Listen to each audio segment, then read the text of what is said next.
Hey guys, tonight we're heading deep into the misty jungles of ancient Mesoamerica, where the air is heavy with incense, the birds are either eerily quiet or unreasonably loud, and a crowd of thousands is already gathering around a narrow stone court flanked by looming walls.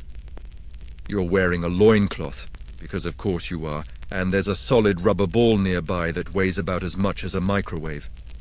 You're expected to hit it with your hip, not your foot. Not your hands, just your hip, and you probably won't survive this. So, before you get comfortable, take a moment to like the video and subscribe, but only if you genuinely enjoy what I do here. Drop your current location and local time in the comments. I love seeing how far this sleepy little corner of history reaches. Now, dim the lights. Maybe turn on a fan for that soft background hum, and let's ease into tonight's journey together. You're standing in a ball court before sunrise, barefoot, tired, and somewhat confused. Welcome to the start of a Mayan ball game, where nothing is quite what it seems. The stone floor beneath you still holds some of last night's rain, and the first hint of incense clings to the air. Everything smells vaguely of burned pine resin. Damp stone and rubber, yes, rubber, because that's what the ball is made of. It sits ominously at center court, thick, dense, and quiet, like it knows what it's about to do to your ribs. The crowd is arriving slowly. Not just townspeople, priests, nobles, a few masked individuals whose eyes you avoid meeting. A child selling roasted maize trots by the edge of the court. Someone's already placing wagers. You hear a conch shell horn, long and low. The match is coming. But this isn't just sport. Not here. For the ancient Maya, the ball game, called pits, was a lot more than two teams hitting a ball around. This was ritual. This was cosmic. This was, in some cases, legally binding. And while nobody quite agrees on the exact rules, one thing is clear. This game had consequences. You're told to stand still as a priest sprinkles some crushed copal incense onto a charcoal burner at the edge of the court. He murmurs something to the sky. It might be a prayer or a weather complaint, hard to say. The first rays of sunlight break through the jungle canopy, striking the far goal ring. Yes, a literal stone ring 10 feet up the wall. You are expected to get the ball through that. Using your hips, the game begins not with a cheer, but a ceremonial silence. You and your teammates, clad in basic protective gear, a thick leather belt, maybe a pad on one knee, and that loyal loincloth, begin pacing. Not all Mayan games were the same. Some had goals, some didn't. Some went until a point was scored, others lasted hours. What unites them is the odd blend of theatre, blood sport, and spiritual trial.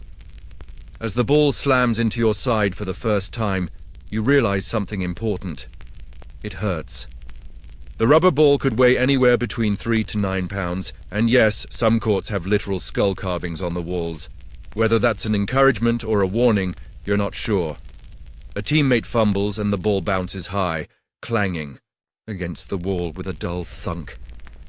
The sound echoes in that weird way stone walls love to do, like they're talking back. A priest nearby nods as if the acoustics themselves are significant. They might be. Some scholars argue the courts were designed to reflect sound in precise ways, reinforcing the spiritual atmosphere. Whether that's acoustic engineering or just enthusiastic echo, who knows? Meanwhile, the crowd remains politely tense. They're watching more than a game. They're watching the heavens play out. Every bounce, every pass is symbolic. Of struggle, of rebirth, of that time the hero twins went to the underworld and came back because they beat the Lords of Death at this very game. You try not to think about the hero twins. One of them got decapitated. The ball rolls to your feet. You sidestep and whip your hip around to strike it. It flies across the court, colliding with another player's knee and ricocheting into a sunbeam. The crowd gives a soft, approving murmur. Someone hands the referee a carved stick. You have no idea why. This is part of the charm and the confusion.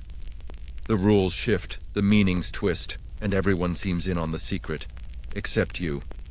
Historians still argue whether there were formalized point systems, or whether each court had its own house rules, like some deadly version of neighborhood street ball. A butterfly flutters lazily across the court. Nobody notices but you. The game continues. You're sweating. Your hip already feels bruised, but you're still standing. A player from the other team is limping slightly. You exchange a nod. There's no anger here, just the solemnity of people caught up in something older than they can name. The sun rises higher. Shadows shorten.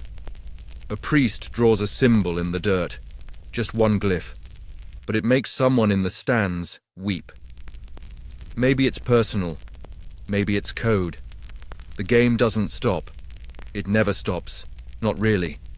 The match might end, but the story loops endlessly. You play for your city, your gods, your ancestors, or maybe you're just trying not to fall on your face again. A final pass! The ball skims the side of the ring. Close, but not in. The conch sounds again. That means... well, actually, you're still not sure what it means, but everyone's clapping. You're still catching your breath, leaning against the cool stone of the ball court wall, when the thought finally dawns. This place was never just a court. It looks like one, at first glance. Long and narrow, flanked by high vertical walls, some with decorative rings, others with murals depicting gods, lords, and curious hybrids of snakes and men. But as you stand there, the space begins to change in your mind. The morning fog still curls gently along the edges, and now it feels less like a playing field and more like a sacred corridor, one that bridges the mundane and the divine. The ball court in Mayan society wasn't simply where matches were played. It was where worlds intersected, where the human and the supernatural, the earthly and the celestial, brushed shoulders, sometimes violently. You can almost feel it in the stone beneath your feet. Smooth in some places, pitted in others, worn by centuries of rituals and feet, some eager, some doomed. You glance toward the central axis of the court. Archaeologists argue that these courts weren't built randomly. Many are aligned with celestial events, solstices, equinoxes, eclipses. It's possible you're standing in a calendar as much as an arena. That's right. You, sweat-drenched and sore-hipped, are standing on a cosmic diagram. No pressure. The walls themselves are trying to tell you something. Carvings along the side depict players holding the ball, crouched in mid-strike. One wears what looks like a jaguar pelt. Another wears a skull mask. A third is shown with a stream of something flowing from his neck. Possibly flowers. Possibly blood. Scholars still disagree. Your eyes catch a glyph panel near the center wall. The characters aren't just ornamental. They likely spell out the name of a ruler, a city, a god, or all three. Mayan script is notoriously complex. A single symbol might represent a word, a sound, or a pun. Like if you wrote ice cream and meant both dessert and horror. What's clear is that this court once held stories. Still does. As you lean back and observe the structure, you notice that the layout resembles two mirror images, symbolic of the duality so beloved by Mayan cosmology. Life and death, day and night, sun and moon, you and whatever that shadow is on the far wall. Just kidding, it's a banana leaf. Probably. The players re-enter. One of them slaps the ball experimentally with his hip. The thump echoes off the walls and bounces back with eerie precision. Some say these acoustics weren't accidental. In certain courts, a whisper at one end can be heard at the other. In true, it suggests the designers weren't just engineers. They were acoustic illusionists. Imagine a priest whispering a blessing, or a command, or perhaps a curse, and having it travel, invisibly and intact, to the other end of the court. It turns a game into a ritual, a conversation between ends of a sacred space. You notice two players bowing to one another, their heads lowered, fists clenched. This isn't just sportsmanship, it's ceremony. Some courts were reserved for the elite or priestly classes. Others may have hosted entire communities. Some were likely off-limits to commoners altogether, while others may have been public forums. Again, nobody fully agrees. The mystery is part of the charm, and the confusion. Runner dashes past with a fresh ball. Yes, there were often backup balls. Not because they wore out quickly, but because the rubber was temperamental. Balls could bounce wildly, go flat unexpectedly, or stick to the floor when humidity peaked. Ancient sports didn't have the benefit of modern air pumps after all. Rubber itself came from the Castilla elastica tree, mixed with the juice of morning glory vines to make it solid and springy. This discovery predates vulcanized rubber by millennia. Basically, the Maya invented sports tech before sneakers existed, and you're here, watching it all unfold. Someone claps sharply. The sound is echoed by two priests, then a spectator. A ripple moves through the crowd. You're not sure what it means, but it feels like a signal. The ball is placed at center court again. This isn't just round 2, it's round forever. Because the ball game isn't a one-time event, it's a reenactment of myths, of creation, of cycles. Remember the hero twins? You'll hear more about them later. For now, just know this. The court may be stone, but the stories it hosts are fluid, always in motion. You shift slightly and feel the roughness of the wall behind you. There are faint traces of paint. Once vibrant red and blue, now faded to dusty shadows. Imagine the entire court, once painted, detailed like a cosmic map. The ball gliding across it, tracing constellations with every bounce. Suddenly, you see movement at the far end. Two individuals dressed differently from the players step onto the court. Their masks are elongated, stylized to resemble jaguars and serpents. They carry staffs. These are the court priests, or ritual officiants, depending on interpretation. Their role, possibly referees, possibly spiritual judges, possibly both, and they're not smiling. They raise their staffs in unison and the players freeze. A soft chant begins, not from them but from the crowd. Low, rhythmic, like breath-made music. The air feels heavier. You realize something important. This court, this game, it was never meant to be just seen. It was meant to be felt. And you're feeling it now, right through your bones. You blink slowly, trying to shake the sensation that the court itself is watching you. Maybe it's the way the sun filters through the jungle canopy, spotlighting the center of the court like a divine stage.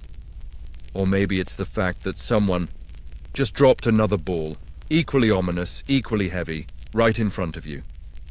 This, you learn quickly, is no ordinary ball. It's made of solid rubber, thick and unforgiving. You tow it cautiously. It doesn't budge. The Maya didn't just invent a game, they invented a physics problem disguised as a religious experience.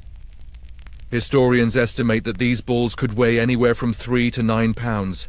That may not sound like much, until you remember that you're not allowed to touch it with your hands or feet. No, you're expected to strike it with your hips, elbows, knees, or possibly your padded shoulder, depending on the regional rulebook. Which, spoiler alert, we don't have. Some scholars think the game was played like volleyball, others like soccer, and others still like squash, if squash were played in an open-air temple with live jaguars watching. There's even a theory that players aim to keep the ball in play as long as possible, like some sacred version of hacky sack. A few murals show players striking the ball with bats or even paddles, but most experts agree that, at least in the Maya lowlands, the hip was king. which means you're essentially trying to control a flying cannonball with your pelvis. Stylishly. You squat slightly, preparing to try. The ball stares back at you. It knows. You give it a tentative hip bump. It rolls a few feet. Unimpressed. Needs more force, someone mutters behind you, probably a ghost of a retired player, judging by the tone. Your next attempt is better. The ball bounces against the wall and ricochets back in a satisfying thud. The kind that makes you feel like maybe your ancestors are mildly proud. But that brings us to the other fun detail. This ball could, and sometimes did, kill you. Let's not sugarcoat it. There are accounts, some mythic, some plausible, of serious injuries and even fatalities during matches. One carving at Chichen Itza, for example, shows a decapitated figure kneeling before a ball. Flowers, or possibly serpents, sprout from his neck. Symbolic? Definitely. Literal? Historians still argue whether that scene records a real sacrifice, a metaphor for cosmic renewal, or just a very dramatic halftime show. Either way, the ball could hurt. Players wore limited padding, perhaps a yoke of wood or leather. Around the hips, some knee pads and protective gloves, though these are more common in depictions of later versions of the game, especially among the Aztecs. Helmets? Not so much. Helmets are for people with fewer cosmic responsibilities. You hear a soft cheer as one of the players performs a kind of sideways dive, hip-checking the ball mid-air in a graceful arc that sends it sailing toward the wall ring. It doesn't go, and those rings are absurdly small, but the technique is impressive. You clap quietly, partly in appreciation, partly to distract yourself from the dull ache forming in your hip. To the untrained eye, this may look chaotic, but beneath the sweat and dust, there's a deep current of symbolism. The ball is the sun. The players, the planets, or maybe the gods, or the forces of life and death engaged in their endless push-pull across time, nobody is quite sure. And that's half the charm. There's no surviving rulebook. No Mayan version of a referee whistle. No laminated play strategies passed around at half-time. What we do have are murals, stone inscriptions, post-conquest commentaries, and a healthy dose of scholarly debate. Some glyphs suggest point systems. Others hint that scoring a single goal, like getting the ball through the stone ring, ended the game immediately. Some say the ball had to bounce before you hit it. Others say constant movement was the rule. It's like playing Monopoly at a family gathering where no one agrees on free parking. One of the officiants gestures dramatically. The ball is retrieved and placed near the ring again. The players shift positions. A low drum beat starts. Is that part of the game? A ritual? The crowd's preferred playlist? Who knows? You scan the stands again. Nobles in feathered headdresses, farmers clutching woven baskets, children peeking from behind clay columns. Some are praying. Some are eating mango. Some are both. And in the midst of it all, this game continues. Elegant, brutal, sacred, and wildly unclear. The thing is that confusion isn't a flaw. It's a feature. You're not supposed to understand every moment. The Maya didn't design the ball game to make sense to outsiders, or even necessarily to all insiders. It was layered, esoteric, full of symbolic gestures only a few could decode. And sometimes, even they probably made it up as they went. There's a kind of peace in that. You don't have to win. You don't even have to know the score. You just have to keep playing. You take another breath, deeper this time. The ball is rolling back toward you again. It seems you're up. You take a step forward and ready your hips, words you never thought you'd say in your life. And give the rubber ball your best side swing yet. It ricochets off the ground, catches the corner of the wall, and spins lazily toward the opposite end of the court. A few spectators murmur their approval. One claps slowly. It's unclear whether they're impressed or just stretching. You start to feel a rhythm forming. You, the ball, the court, the echo. It's hypnotic in a way. Until someone on the sidelines blows a conch shell and the game pauses, or maybe shifts, or resets. No one explains. Of course they don't. This brings us to another layer of Mayan ball game absurdity, the rules, or more precisely, the suspicious lack thereof. Modern sports come with rulebooks the size of small encyclopedias. The NFL can tell you exactly how many seconds a player can celebrate before it's considered taunting. But in the Mayan ball game, rules were flexible, mysterious, possibly sacred, definitely confusing. There's no single standardized version of pits or poktapok, depending on the dialect. Each city-state seems to have had its own flavor of gameplay. Some had teams of 2, others fielded groups of 7. Some matches ended when the ball passed through a stone ring. Others continued for hours with no such goal. And in some versions, the entire point was just to keep the ball in motion, like an ancient, highly metaphorical version of hot potato. If the potato weighed 5 kilos, and your ancestors were judging you. Historians still argue whether scoring was even the point. A few glyphs hint at points being awarded for fouls, rebounds, or ring shots, but the majority of courts didn't even have rings. So either points didn't matter. Or the Maya were just flexing on us with avant-garde sports design. You glance at one of the side walls again. A bas-relief shows 2 players in an intense standoff, both mid-lunge, while a third figure, possibly a priest, possibly a referee, possibly a guy who just wandered onto the court, looks on holding a snake. Why? Who knows? Maybe snakes were the penalty flags of the classic period. The game resumes, sort of. A new player enters from the far end. He's painted in dark red, with lines of charcoal across his chest. His belt is more ornate than yours, and he's carrying what looks like a ritual object, half rattle, half scepter. He's not here to play. He's here to oversee. Maybe he's a coach, maybe a spiritual auditor, maybe a halftime DJ. No one says a word. Another conch blast. The ball is thrown high. You leap, or rather, you attempt to leap because the weight of your gear and the ache in your legs limits you to a heroic hop. The ball grazes your hip and soars awkwardly into the wall, then bounces back into play. No one seems disappointed. You're starting to realize that in this game, form matters more than outcome. Intent trumps precision. The performance, the gesture, the echo, all of it speaks louder than a point tally. And if this seems baffling, good. That's the point. The Maya saw life itself as a cycle.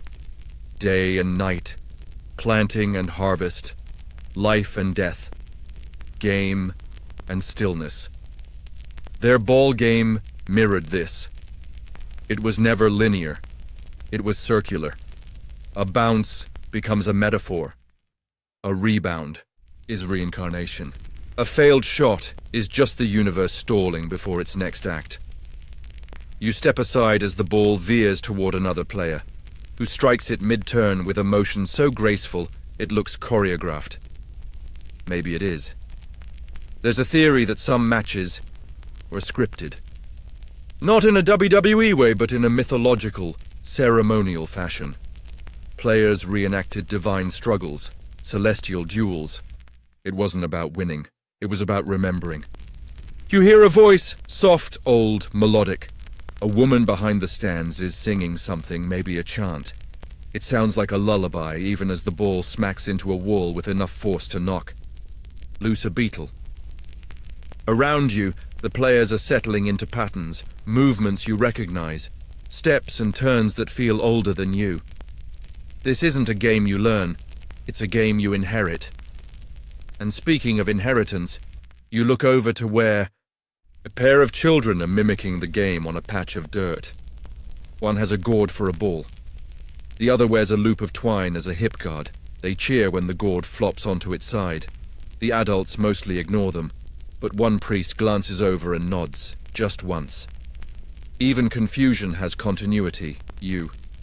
Return your attention to the court just as one of the players lets out a yell, not of anger or pain, but of declaration.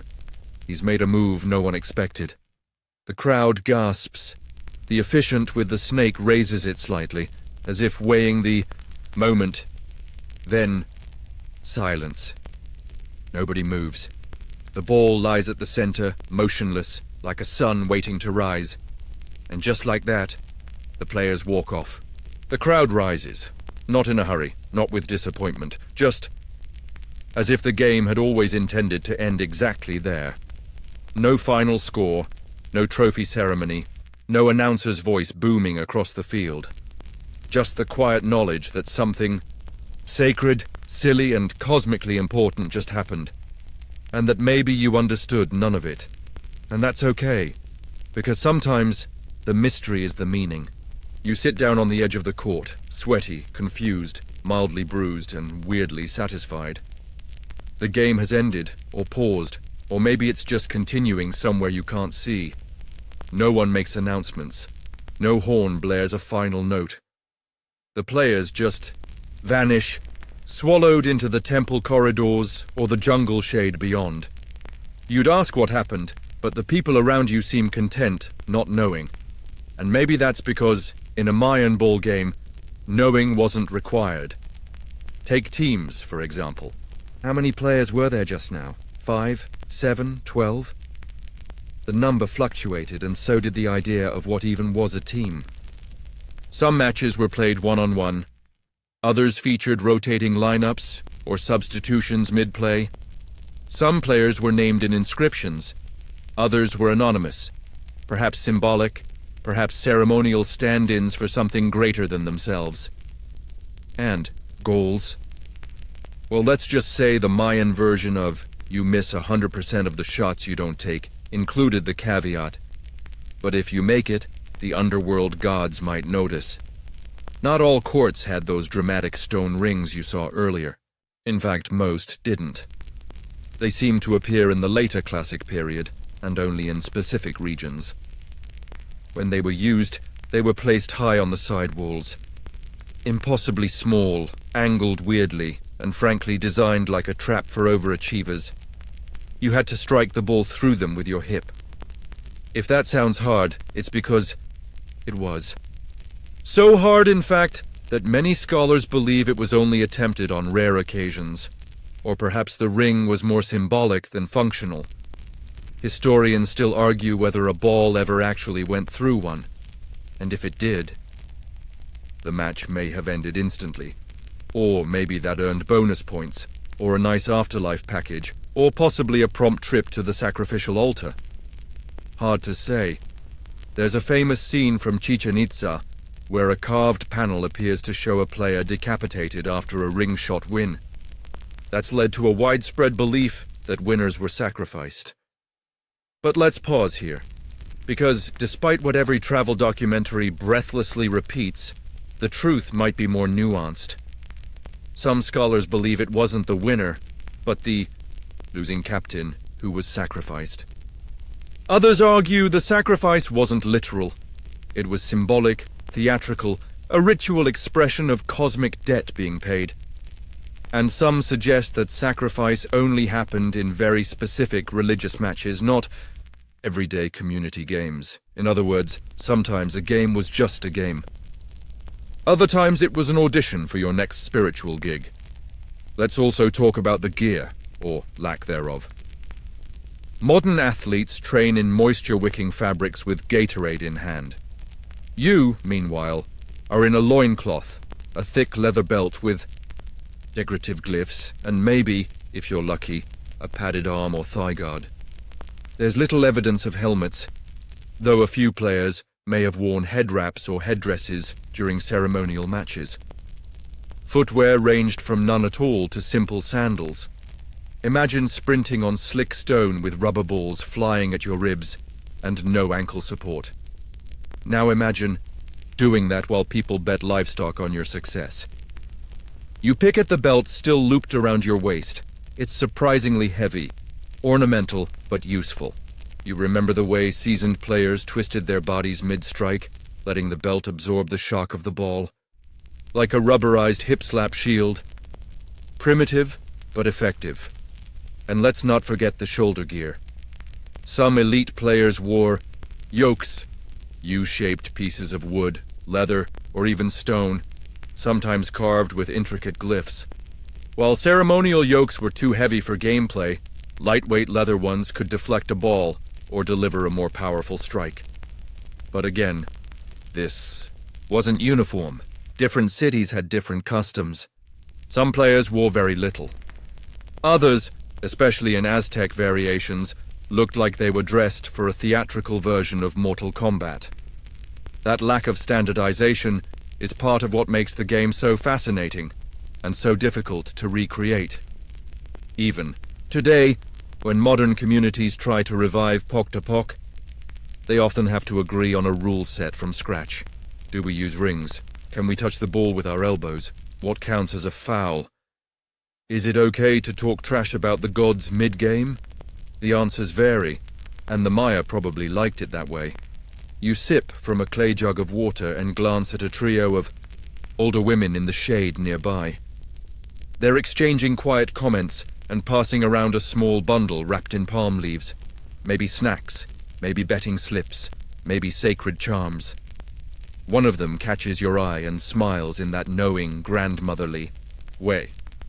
She's seen 100 matches. She probably still doesn't know the rules, but she knows the rhythm. And that's enough.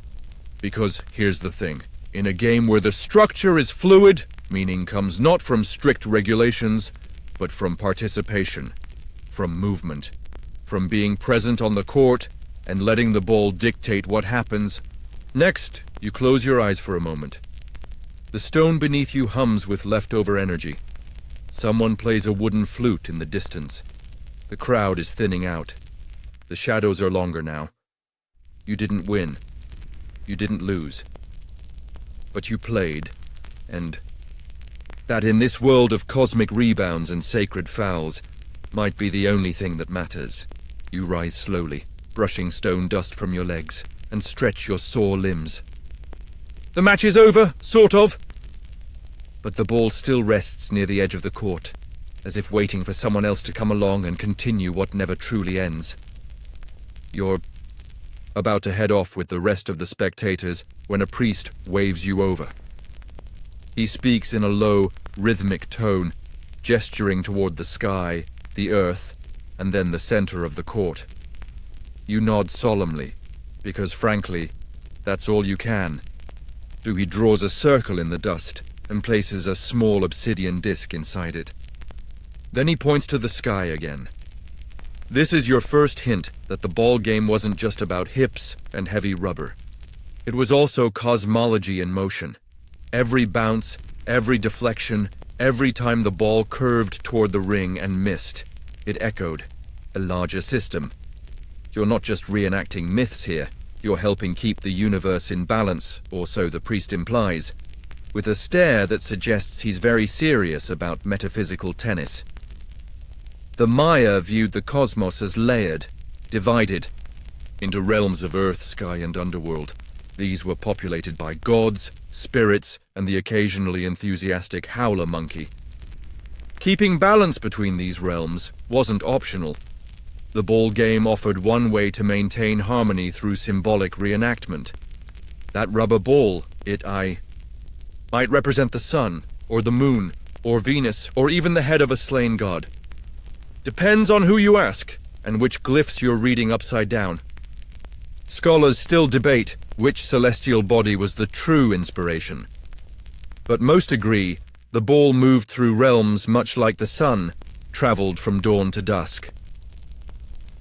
And you're playing the role of planetary gravity. One particularly vivid theory links the ball game to agricultural cycles. The bouncing ball, like the seasonal rains, moved through expected arcs and unpredictable rebounds. If it stopped, something was wrong.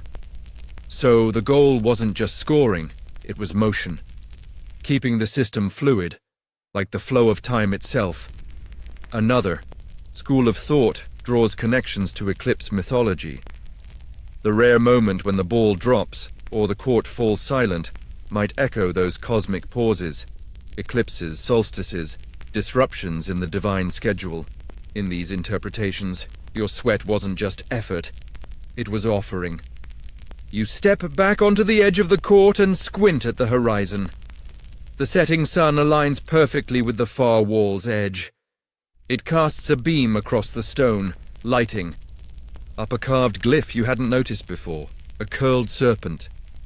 Beneath it a jaguar's paw. Coincidence? Unlikely. Maya architects were meticulous about orientation. Many courts align with solstice points or cardinal directions. Some researchers believe court designs may have served as calendars. Others argue they mirrored the underworld's layout, a kind of celestial map disguised as a stadium. You reach down and run your fingers over the serpent glyph. The stone is warm from the sun but cool in its carved grooves. It feels like a reminder. This was never just a game. It was a way to show the gods you understood how things should move. In return, maybe they'd keep the seasons turning. As the sun continues to dip, the priest beside you sprinkles a few crushed flower petals into the wind. The scent is earthy and slightly bitter. He hums something, possibly a song, possibly an incantation. The ball still hasn't moved. It's as if it knows the play is over, for now. Nearby, another court begins to fill. A younger group of players steps into position. They laugh a little. More. Their loincloths are brighter. One of them tosses the ball up and catches it with his hip to scattered applause. You smile. The rhythm begins again. There's something comforting about this repetition, like knowing the sun will rise, or that someone, somewhere, is also wondering whether a god would really want to get smacked in the face by a 9-pound rubber sphere. The beauty of the ball game is in its ambiguity. It contains too many symbols to be just a sport. Too much sweat to be only ritual. Too many cosmic metaphors to be mere entertainment. And too many practical bruises to be purely myth. And because nothing was ever written down in one tidy playbook, scholars still chase meanings like players chasing rebounds. Was the court a model of the world, of the heavens? Was the game a performance or a prayer? Was it meant to honor ancestors, or trick the underworld into giving back the sun? Maybe all of that, maybe none. That ambiguity has made the ball game one of the most hotly debated puzzles in Mesoamerican archaeology. And the more glyphs we decipher, the weirder it gets. Some courts have murals of floating heads, others of smoking bats. One even includes what looks like a referee with a tapir's snout. Tapir? Really? Historians still argue whether that's symbolic, or just a guy in a very unfortunate mask. Still, the core truth remains. The game was about movement, rebirth, and sacred repetition. You watch as one of the younger players strikes the ball hard and true. It arcs beautifully toward the ring, hits the rim, and bounces away. Nobody boos, nobody sighs, they just keep playing. And above it all, the sky shifts, gently into night, as it has for millennia. The stars blink into place, like a scoreboard that's never needed numbers. The sky darkens to a deep indigo, and the stars slowly stitch themselves into constellations above the ball court. You remain seated along the stone steps, the chill of dusk starting to settle into your muscles. Another group of players continues. The ritual below, youthful, energetic, and possibly unaware they're reenacting cosmic drama with every clumsy bounce. You watch as the ball thuds once, twice, against the wall. The players shout, duck, pivot. No one keeps score. No one needs to. But as you settle back against the warm stone, a whisper begins to surface. A question you've been avoiding since the game began. What happened to the winners? And more ominously, what happened to the losers? Let's take a deep breath before diving into that, because the answer, like everything else in Mayan ballgame lore, is both slippery and slightly alarming. You've probably heard the dramatic version. the one whispered by tour guides and dramatized in documentaries. Winners were sacrificed to the gods, usually delivered with wide eyes, and the implication that the Maya really knew how to ruin a trophy ceremony. But let's untangle it. There are depictions, like those carved panels at Chichen Itza, that show a decapitated figure kneeling, while elaborate vines or serpents or flowers burst from his neck stump in full flourish. Many interpret this as a post-game sacrifice. But here's the thing. No glyph nearby spells out, this guy just won the playoffs, so who was he? Historians still argue whether it was the winning captain, the losing one, or a ceremonial stand-in. Some even suggest the scene isn't literal. In all, it might represent the death of ego, or the cyclical nature of life, or a metaphor for planting maize. You know, light-hearted stuff. And yet, sacrificial elements did accompany certain matches, especially those linked to high ritual. Some games were held during major festivals. Some coincided with astronomical events, and when kings or nobles got involved, stakes often went up, sometimes literally, as in, people ended up on stakes. One theory suggests that the game's outcome was less important than the opportunity it created. Sacrifice, in Maya belief, wasn't necessarily punishment. It could be an honor, a renewal, a return. To die in the right context was to become a messenger between worlds. And if you happened to be the ball game MVP, well, maybe you got fast-tracked to cosmic favor. Of course, not every game ended in bloodshed. That would have been wildly impractical. The Maya played a lot of ball games. They weren't out here culling half the league every Tuesday. For most community matches, the outcome was likely symbolic. A ritual expression, a dance between life and death, not an actual body count.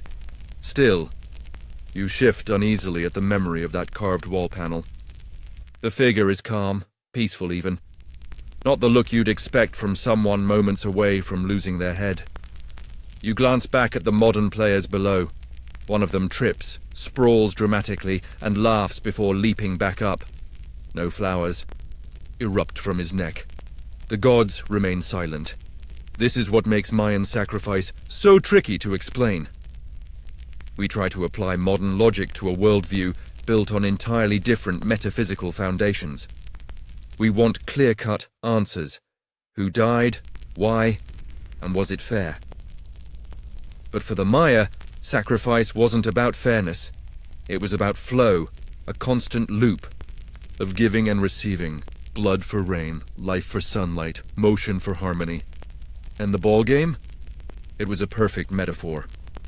The court itself may have symbolized the universe's central axis, the space where life and death touched, where sun and shadow passed each other in ritual collision. The ball was the conduit, the vehicle, the rolling, prayer, and the players. They were more than athletes. They were stand-ins for gods, for planets, for kings. When they moved meaning. You run your fingers along the dusty groove of the stone step. It's worn smooth from centuries of spectators just like you. Curious, tired, a little mystified. Maybe some of them were worried they'd be sacrificed too. Maybe some hoped they would be, because again, the honor mattered. In the Maya worldview, death wasn't the end. It was a pivot, a shift in the cycle. And to be sacrificed after a sacred ballgame meant you didn't just live.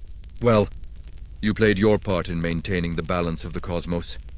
Still, for your sake, you hope today's game wasn't one of those matches. The stars are brighter now. You see the faint band of the Milky Way arcing overhead. The Maya called it the Waka-chan, the world tree in the sky. Some believed the ball game's trajectory mirrored this celestial river. The ball bouncing along the court was the soul traversing space, hitting walls, rebounding, pausing, and flying again. It makes you think. Maybe winning or losing didn't matter as much as being in motion, participating, keeping the cycle alive. Deep thunk from the court below snaps you out of your reverie, Someone's just pulled off a powerful strike. It bounces once, twice, hits the far wall, and stops. Everyone goes quiet. The officiant tilts his head. The players freeze. One of them kneels, bows toward the ball, and then a conch shell sounds. Game over, maybe. Or maybe it just means it's time to light the torches. The first torch flares to life with a low hiss, painting the stone walls of the ball court in flickering amber. Then another and another, until a soft golden glow outlines the field like a slow-moving river of fire. The day has folded into night, but the energy around you hasn't dimmed. It's only shifted. You remain seated on the edge of the steps, hypnotized by the play of shadows. Figures move across the court now, but they're not the players from before. These are taller, slower, robed in thick textiles, and carrying objects that glint in the torchlight. Mirrors, masks, bundles of feathers, carved staffs. This isn't another match. It's something older. It hits you then. For the Maya, the game didn't end at the final bounce. The ritual only began there. You lean forward as a group of priests forms a slow-moving procession. They're barefoot, solemn, each step in sync, with the rhythm of a single hollow drumbeat coming from somewhere deep within the temple complex. The beat isn't fast. It doesn't need to be. It's the pulse of something timeless, and it echoes through your chest like a second heartbeat. The court isn't a stadium anymore. It's a ceremonial stage. A priest approaches the center and scatters what looks like crushed shell or white, ash in a spiral pattern. Another holds up a small round mirror, reflecting the firelight and the moon. The ball sits beside them, unmoved, still as a planet between orbits. You've entered the afterplay, a sort of spiritual cool-down where the symbolic meaning of the match is interpreted, repackaged, and, possibly, redirected to the gods. Historians believe many matches, particularly high-stakes or festival games, ended in rites like this. Offerings were made, songs were sung, not for the audience but for the universe. This wasn't a rap party. It was a metaphysical debriefing. You notice several of the priests, wearing elaborate masks, some jaguar, others skeletal, a few with exaggerated bird beaks. One mask even has curling horns and painted eyes that stare forever sideways. They're unsettling and beautiful at once, bridging that uncanny valley between human and divine. Masks weren't just costumes. They transformed the wearer. To don. A mask was to borrow the identity of a god, an ancestor, or a cosmic force. It allowed the priest to stand in two worlds at once, and here, in the torchlit hush of the ball court, the line between those worlds feels thinner than ever. The ball is lifted now, carefully, reverently, by a masked figure who holds it overhead like a newborn or a newly crowned king.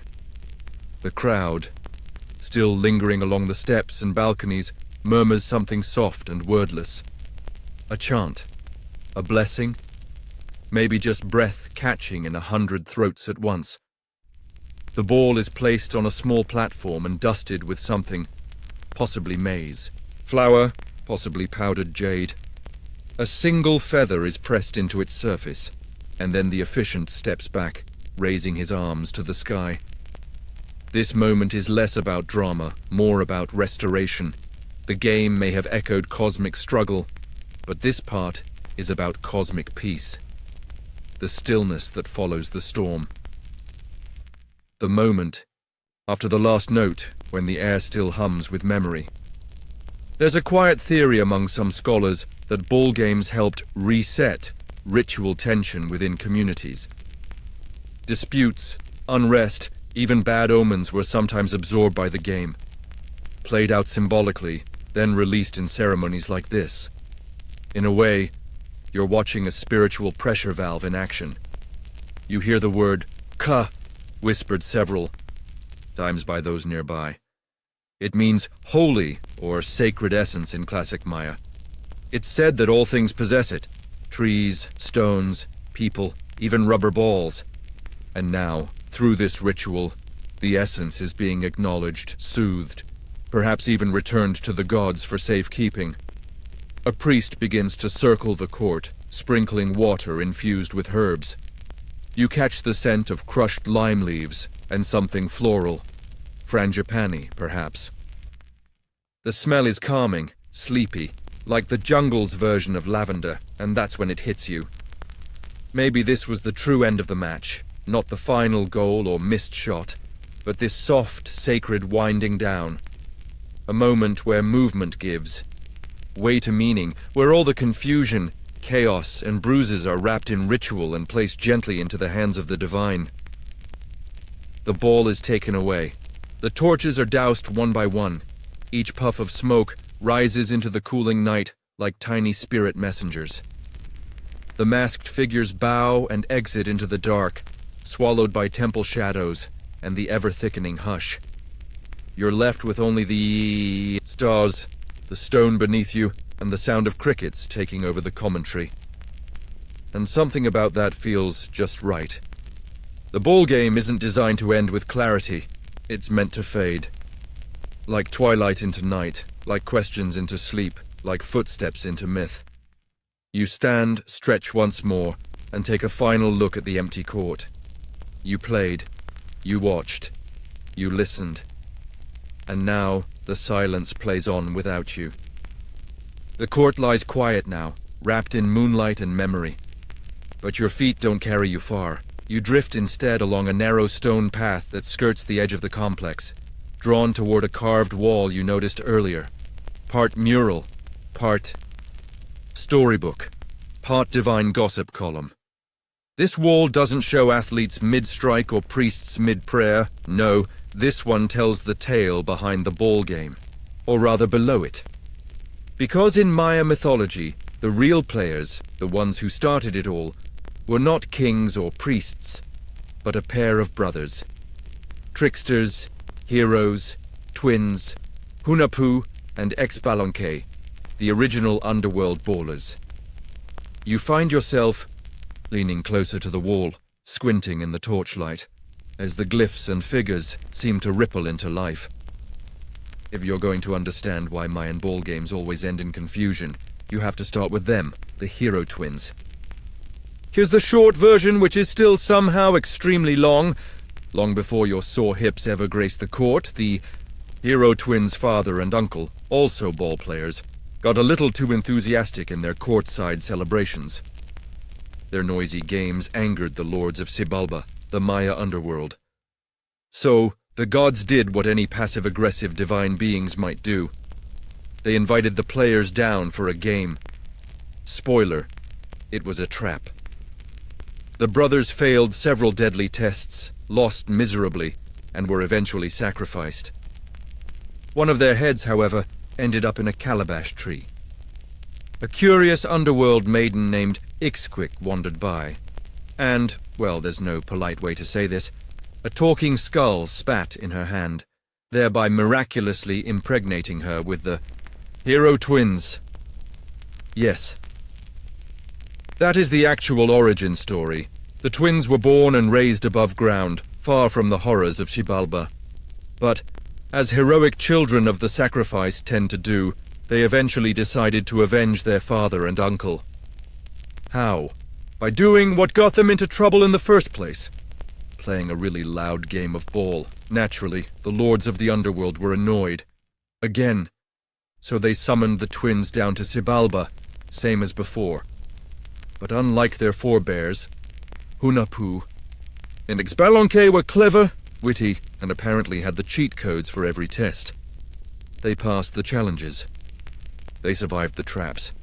They even used animals to outsmart the gods, including transforming themselves into various creatures and, at one point, faking their own deaths to trick the lords into a final game. Eventually, they were victorious. Not just in sport, but in symbolism. They restored balance, avenged their family, and ascended, Hunahpu becoming the sun, ex-Balonque the moon. Game over, in the most mythic sense. You trace your finger along the carved figure of Hunahpu, his eye. Arm extended mid-strike, body twisted, just like the players you saw today.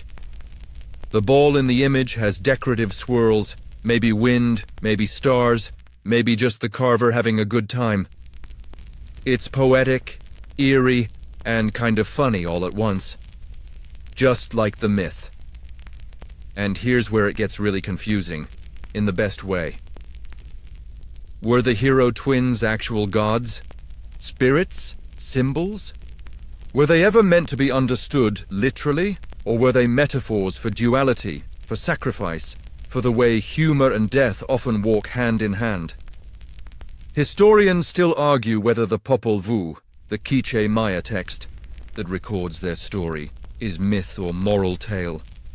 Some say it's a cosmic allegory, others see it as a ritual script. Still others point to parallels with real-life dynastic struggles, with ball games used as coded retellings of coups, exiles, and royal comebacks. And that's the joy of it. Because the Hero Twins saga didn't just inspire the ball game, it haunts it. Every match echoes their journey. Every bounce of the ball, every strange court silence, every missed shot that makes no sense. Somehow it all feels like a reenactment. Like the court is a memory being relived in real time. Even the court's design may reflect the Hero Twins' descent and return. The playing field, sunken between high walls, could symbolize the path into Xibalba. The action? A rebalancing of power. The ball, the sun being reborn. And when you watched the players earlier, diving, leaping, sweating, laughing, you were watching something older than any scoreboard. You were watching a myth played out by people who maybe didn't need to know the full story to feel it. A final detail on the mural catches your eye. It's a smaller carving, easy to miss. One of the twins, maybe ex-Ballanque, is shown tripping over a turtle, just mid-fall, arms flailing. Not majestic, not heroic, just clumsy. You chuckle softly.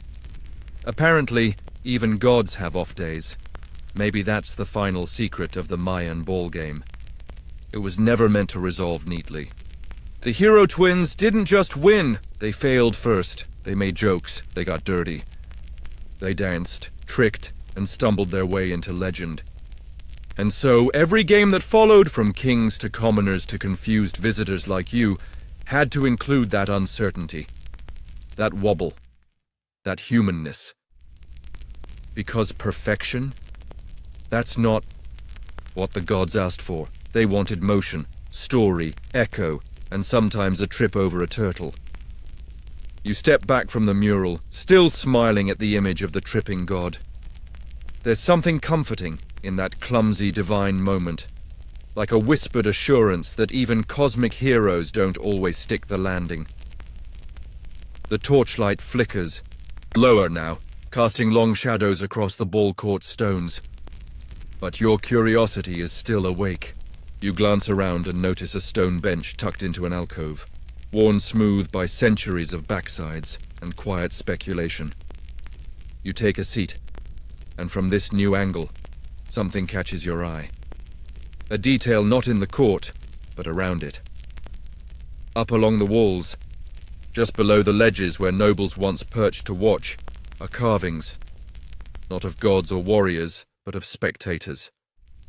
Yes, ancient Mayan fans, watching, judging, probably placing bets. Turns out you weren't the only one trying to understand the game mid-match. Spectators played an active role in the ball game's drama. These weren't passive viewers idly munching on popcorn. They were invested, emotionally, spiritually, politically. Some came to pray, others to gamble. Some likely cheered. Others might have sat in total silence, listening for divine signals in the sound of bouncing rubber. And if you think modern fans are intense, consider this. In some Maya cities, ball games were so important that entire communities would attend. From high-ranking lords in elaborate feathered headdresses to barefoot children tugging at their mothers' huipils. At Copan, one court features royal portraits carved into the stands, suggesting that nobles attended as honored witnesses. In other cities, spectators stood in courtyards elevated above the court, meaning they looked down onto the action, like peering into a cosmic pit. And sometimes, they weren't just watching, they were represented. Carvings show women offering gifts, elders with ceremonial staffs, even figures gesturing toward the ball mid-air, perhaps urging it toward the ring. Whether those were real people immortalized in stone or archetypal roles is unclear, but it shows how layered the viewing experience was. You wonder what it was like to sit in those stands, dressed in your festival best, holding a woven fan, clutching a small clay token you wagered on your cousin's team. You wouldn't just be watching the score, you'd be watching omens, reading movements, listening for how the ball hit the wall, for whether the wind shifted after a bounce. Superstition wasn't a bonus. It was built into the seating chart. And then there's the food. Yes, there was ball game snacking. Archaeological digs near court complexes have turned up food remains, roasted maize, tamales, cacao residues, even spicy stews. So if you ever feel guilty about downing nachos at a football game, don't. You're part of a long, delicious tradition. In fact, food and ritual were often entwined. A game might coincide with a planting festival, and spectators could bring offerings of corn, beans, or fruit. Not just for eating, but for blessing. Some of those items would be consumed on the spot. Others might be placed in small alcoves around the court or left for spirits. The crowd fed more than just themselves. And while it might seem like a light-hearted detail, the presence of food at these events reminds you. The ball game wasn't just about cosmic struggle. It was also about community. People gathered, not merely to witness sacred drama, but to connect, to murmur predictions, to roll their eyes when a cousin missed an easy bounce, to fall in love with someone across the court during a lull in the play. Yes, there were even ball game crushes. You know the type. The mysterious player with the perfect sideways strike, or the elegant priest with a mask just mysterious enough to be intriguing. We don't have a glyph for courtside flirtation, but you can bet it happened, and not all the drama stayed on the field. In some towns, important disputes were settled through the game. Property disagreements, trade feuds, and local grievances could be decided by which team prevailed.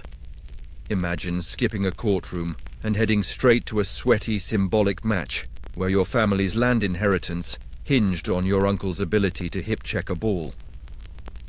There are even rumors, though not universally accepted, that some rulers used the ball game as a form of soft diplomacy. Invite a rival to play. Let the court decide whether you're in balance or not. A win might bring honor. A loss? Well, depends on how angry the gods were feeling that week. You glance once more at the carved spectators above. Their expressions are unreadable. Stone never sweats, but you sense something real in them.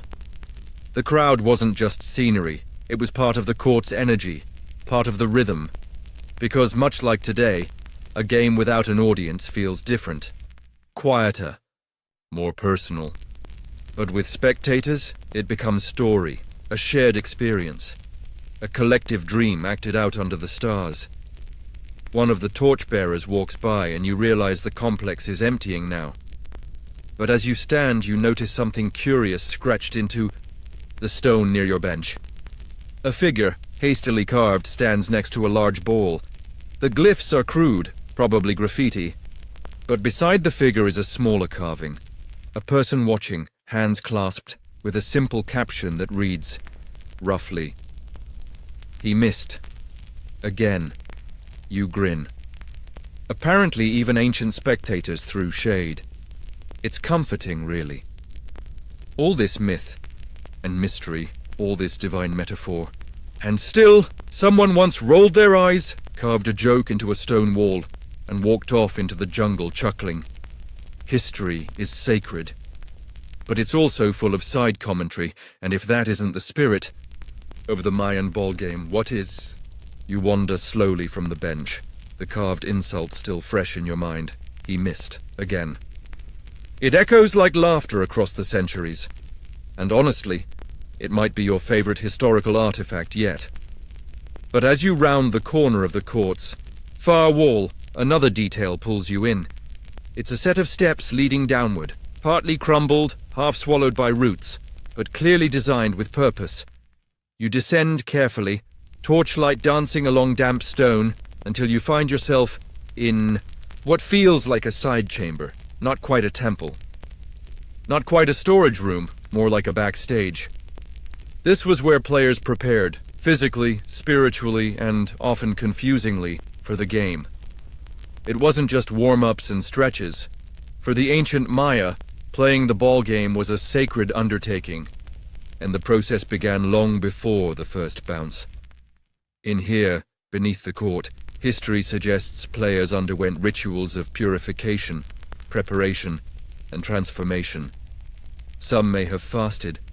Others might have undergone bloodletting ceremonies, offering drops of their own essence to align with the gods. A few may have inhaled sacred smoke to see clearly. A poetic euphemism for altered perception, if ever there was one. You pause at a carved shelf etched into the wall, where worn grooves suggest objects were once carefully placed. Perhaps incense, burners, ceremonial belts, small amulets or jaguar teeth meant to inspire strength. Maybe a lucky charm. Though given the stakes, you'd want more than a four-leaf clover. What's even more intriguing is that some of these prep rituals weren't about readiness. They were about becoming someone else entirely. See, in the Mayan world, identity wasn't fixed. It was fluid. You could take on aspects of animals, ancestors, or deities. And in this chamber, players might have donned not just gear, but roles. You weren't simply Jorge from the weaving district anymore. You were the lightning god's striker, or the jaguar spirit's chosen pivot. You entered the game as more than yourself. And honestly, if you're about to be smacked by a 9-pound sun symbol in front of your ex and half the city, you'd want a little divine swagger. There's evidence that costumes and body paint played a part. Players might have painted their faces in red ochre, streaked their limbs in white, or worn symbolic glyphs on their torsos. Not for fashion, but function. Each mark tied them to a greater narrative, a myth unfolding with every pass and pivot. Even the gear itself held meaning, that heavy yoke around the waist. It wasn't just for protection, it might have represented the world tree, the sacred axis between realms. The knee guards? Maybe references to celestial movement? The ball? Don't get started. It's been interpreted as the sun, the moon, a heart, a seed, a soul, a debt, a god, a promise. Basically, you weren't just stepping onto a court. You were stepping into a symbolic battlefield where everything meant something, whether you knew it or not. And that's where the confusion kicks in again. Because despite all this ritual and myth, we still don't know exactly what each symbol meant.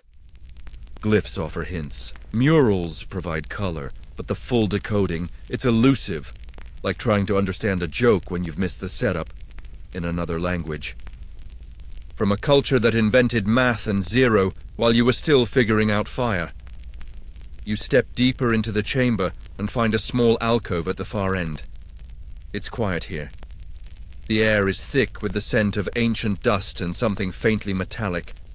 Burnt copal, perhaps, or just time itself. Someone, long ago, carved a single glyph into the stone here. Just one. It reads Khatun, a period of time. Roughly 20 years.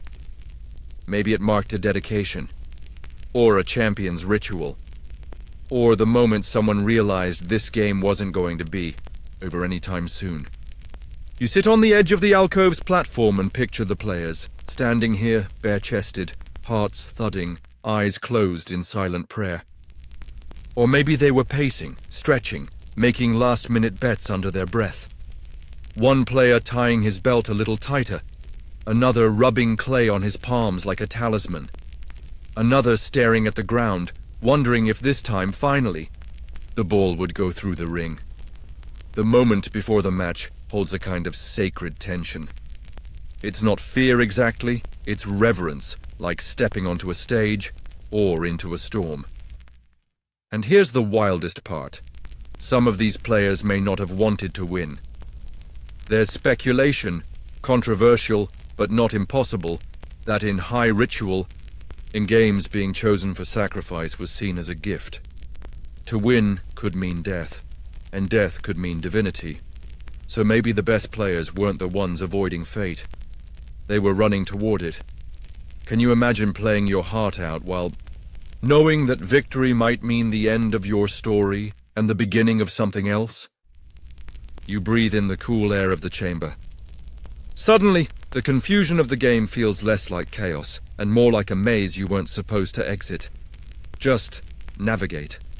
Because understanding was never the goal. Presence was. To show up. To play. To let the ball fly and the stars decide. You stand slowly, brushing dust from your palms, and whisper something to the empty chamber. Not in words, but in thought. A quiet thank you for the mystery. The torch in your hand flickers. Time to return. To the court. You step back into the night air, leaving behind the chamber's stillness and re-entering the slow thrum of the world above. The court is quiet again. Emptied, but not abandoned. It feels like a theater between shows. Like something just finished, and something else is already preparing to begin. But you're not heading back to your spot on the wall this time. You're drawn to a structure flanking the ball court, a temple or shrine, not large, but deliberately placed. Its steps face the court directly, suggesting a kind of relationship between the game and what, or who, resides inside. You approach, torch in hand, and climb the worn stone steps. At the top, a low altar greets you. Behind it, carvings line the inner wall, faded, chipped, but still potent. And there in the center is the face of a god you've seen before.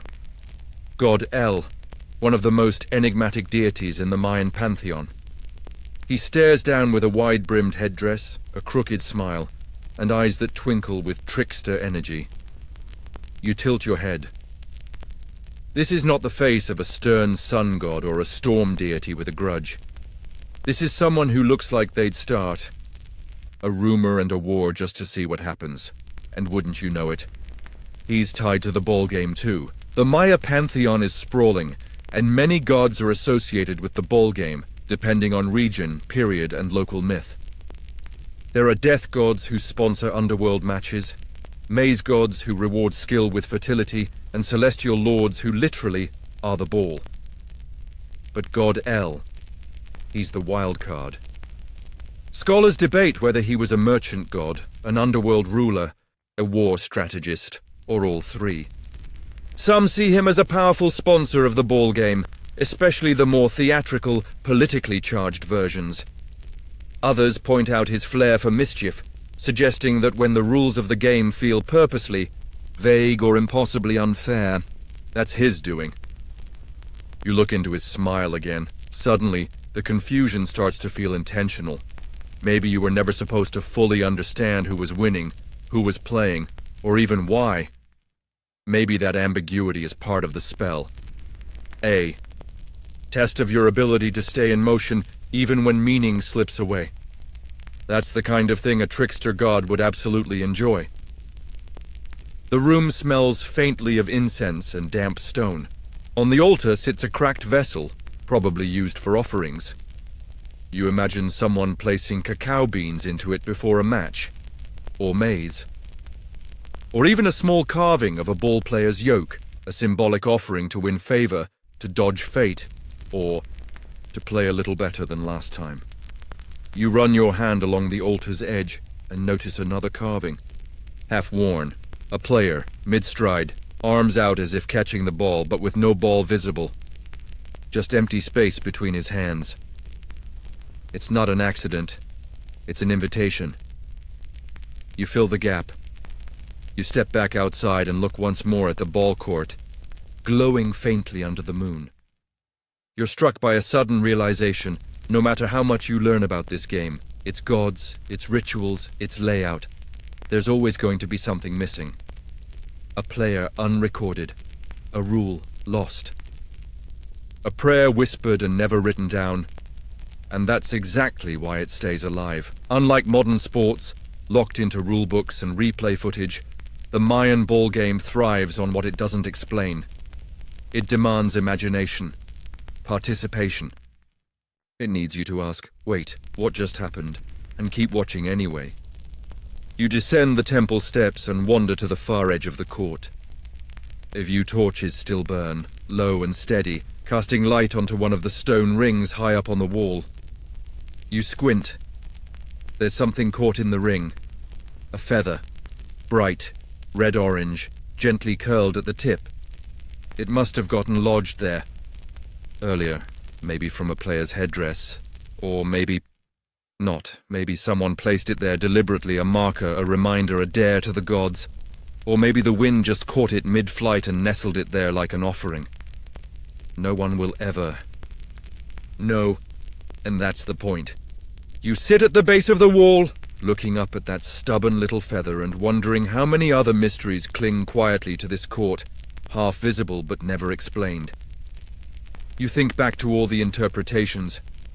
The court as cosmos, the ball as celestial body, the game as myth reenactment, justice system, fertility rite, social contract, sacred pageant, or training montage for the afterlife. And the answer, yes. All of it. Probably, or maybe none of it. And that's what keeps it interesting. Because here, under the gaze of gods like God El, where tricksters might rig the scoreboard and spirits hide in the bleachers, the greatest win is accepting the uncertainty. The confusion is part of the story. It's baked into the stone, bounced into the ball, carved into the murals where nobody's quite sure what really happened. But still, they played. And so do you. You stay there a little longer, under the feathered ring, gazing up into its hollow circle. The sky beyond it is a velvet canvas spangled with stars, and for a moment, you imagine the ball sailing through, hip-struck, sun-bright, slicing clean, through the air and freezing in place, perfectly centered, like a comet caught mid-flight. That image lingers with you as you begin wandering again, this time toward the outer edges of the court complex, where the jungle starts reclaiming the stone. Here, vines curl over broken glyphs. Tree roots split stairs in two, and the chirr of insects replaces the cheering of crowds. But tucked into this quiet overgrowth is another surprise. A low, circular platform with a slanted wall running alongside.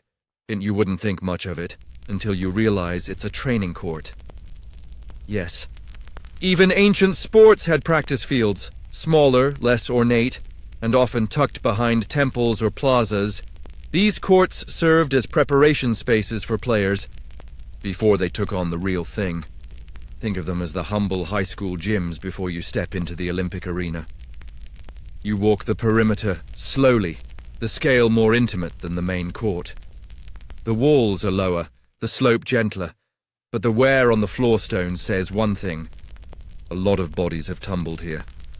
This was where players learned to fall, and then to get back up, again and again.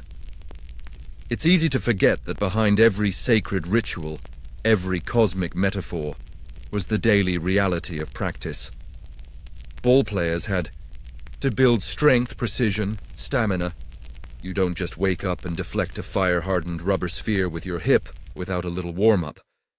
In fact, many believe that children started training early, sometimes from the age of 5 or 6. Little ones with gourd balls, mimicking their elders, learning the feel of the rebound, the footwork, the stance. By adolescence, the more talented boys were recruited into local teams. In noble families, ball players might have been groomed like warriors or diplomats. Except their battlefield was spiritual and very, very bouncy.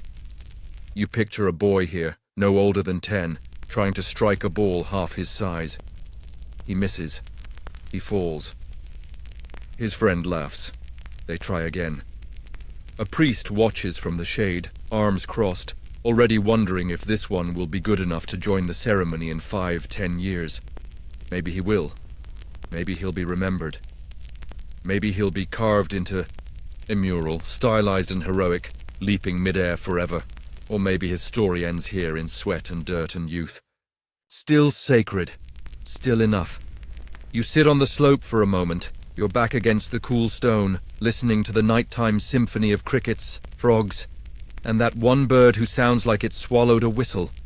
It's oddly beautiful, this blend of grandeur and grit. For all the cosmic associations, the maze gods, eclipses, underworld lords, there's also this human element. Training blisters, breath control, a scraped elbow from a bad landing. Players didn't just carry symbols. They carried bruises, soreness, and the kind of focused determination you can't glyph onto stone.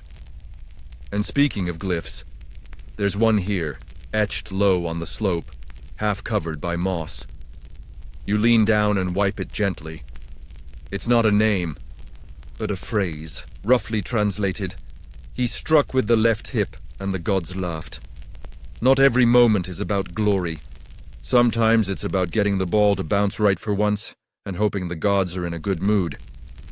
You smile. This training court might lack the drama of the main field, but it holds something quieter. The truth that ritual is built on repetition, that even sacred games have a learning curve. That confusion is earned through hours of falling, trying, repeating. You think again of all those modern sports metaphors. Leave it all on the field. Practice makes perfect. Play like it's your last game.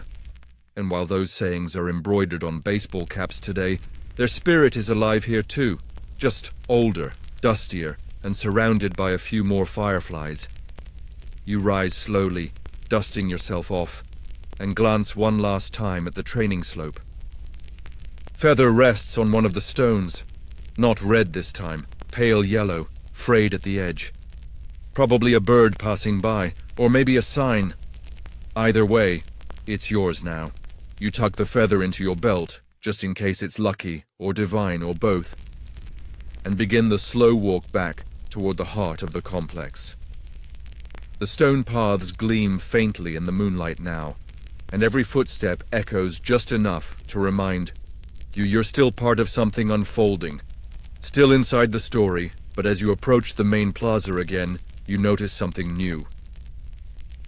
At the far end of the court, in a narrow, elevated alcove, is a seated stone figure, arms crossed, gaze fixed on the center of the field.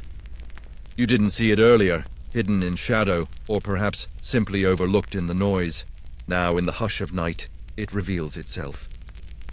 It's a chakmul, not unique to the Maya, but often found in their temples. This reclining figure usually holds a bowl or disc on its stomach, meant to receive offerings. Blood, incense, food, jade, cacao. Anything deemed worthy to hand over to the gods. But this one's different. The bowl is empty. Its gaze isn't upward toward the heavens or inward toward the temple. It's directed outward, toward the court, toward you. You feel a strange tug in your chest, the kind you get when you realize an object isn't just art, but attention. Like it's been waiting, like it's keeping score, but of something you can't quite name. Historians still argue whether chakmuls were literal offering vessels, or symbolic intermediaries. Some think they're warriors, fallen in rest. Others, messengers who receive the material and carry it to the divine. But in the context of the ball game, they seem to become scorekeepers of the soul. Imagine that. Your game, your movement, your sweat and effort. All offered not to a cheering crowd or a trophy table, but to this figure. This stone being eternally reclined, watching everything, judging nothing, simply collecting. You walk slowly up the stairs and take a seat beside it. Up close, the chakmul's face is weathered but peaceful. It's hard to tell whether it's smiling. Maybe that's the point. You stare with it, toward the center of the court, as if awaiting the next match. But nothing moves. That's when you start to wonder, what has this figure seen? If it truly dates back a millennium or more, it would have witnessed hundreds of games, thousands of players, all their fears, ambitions, victories, and stumbles, and more than that, the changes, because the ballgame didn't stay the same.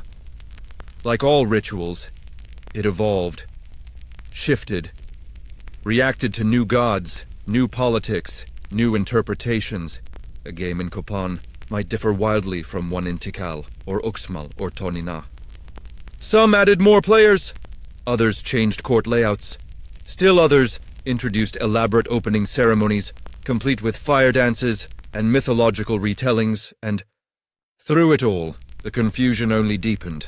Not confusion from carelessness, but confusion from abundance. So many layers, so many meanings. Each city-state layered its own politics, beliefs, alliances, and drama onto the game. In some cases, games were used to display dominance. Kings staged high-profile matches to showcase strength of body, of mind, of cosmic favor. Some inscriptions suggest that matches preceded coronations, or followed declarations of war. There's even evidence that entire towns were named after bull courts. That's how important they were. Imagine calling your village Where the Bull Rebounds, or Temple of the Side Hit. Kind of catchy, really. And yet, as central as the game was, no centralized rulebook ever emerged. The ambiguity was the rule. Each version added its own poetic complications. One town counted rebounds. Another declared victory after a certain number of bounces. Another still had a tradition where the ball was not to be touched at all for the first 5 minutes, symbolizing a god's silence before creation. You glance at the Chakmul again. If anyone knew the truth of it all, it would be him, or maybe not. Maybe he's just here to listen, to hold the offerings, to let the chaos pass through him. To remind you that meaning isn't found in clarity, but in the act of showing up and playing anyway. The torch near the stairwell crackles softly. You rise from your seat and offer the feather to the Chakmul. Not in reverence, not in confusion, just in trust. He says nothing, of course, but somehow it feels like the right move. As you descend, you feel lighter, like you've placed a piece of your own bewilderment somewhere safe. And now, the court below waits. Empty, glowing, ready for its next story. You return to the center of the court one last time, walking slowly, feet tracing the same paths worn smooth by centuries of players, priests, and the occasional very lost jaguar. The moon now hangs almost directly above, casting the stone floor in a silver hush. It feels like stepping into the eye of a still spinning world, and for a moment you just stand there, breathing, listening. Not for the sound of a conch or a cheering crowd, but for something quieter. You begin to notice details you'd missed before. A groove in the stone, worn from countless ball rebounds.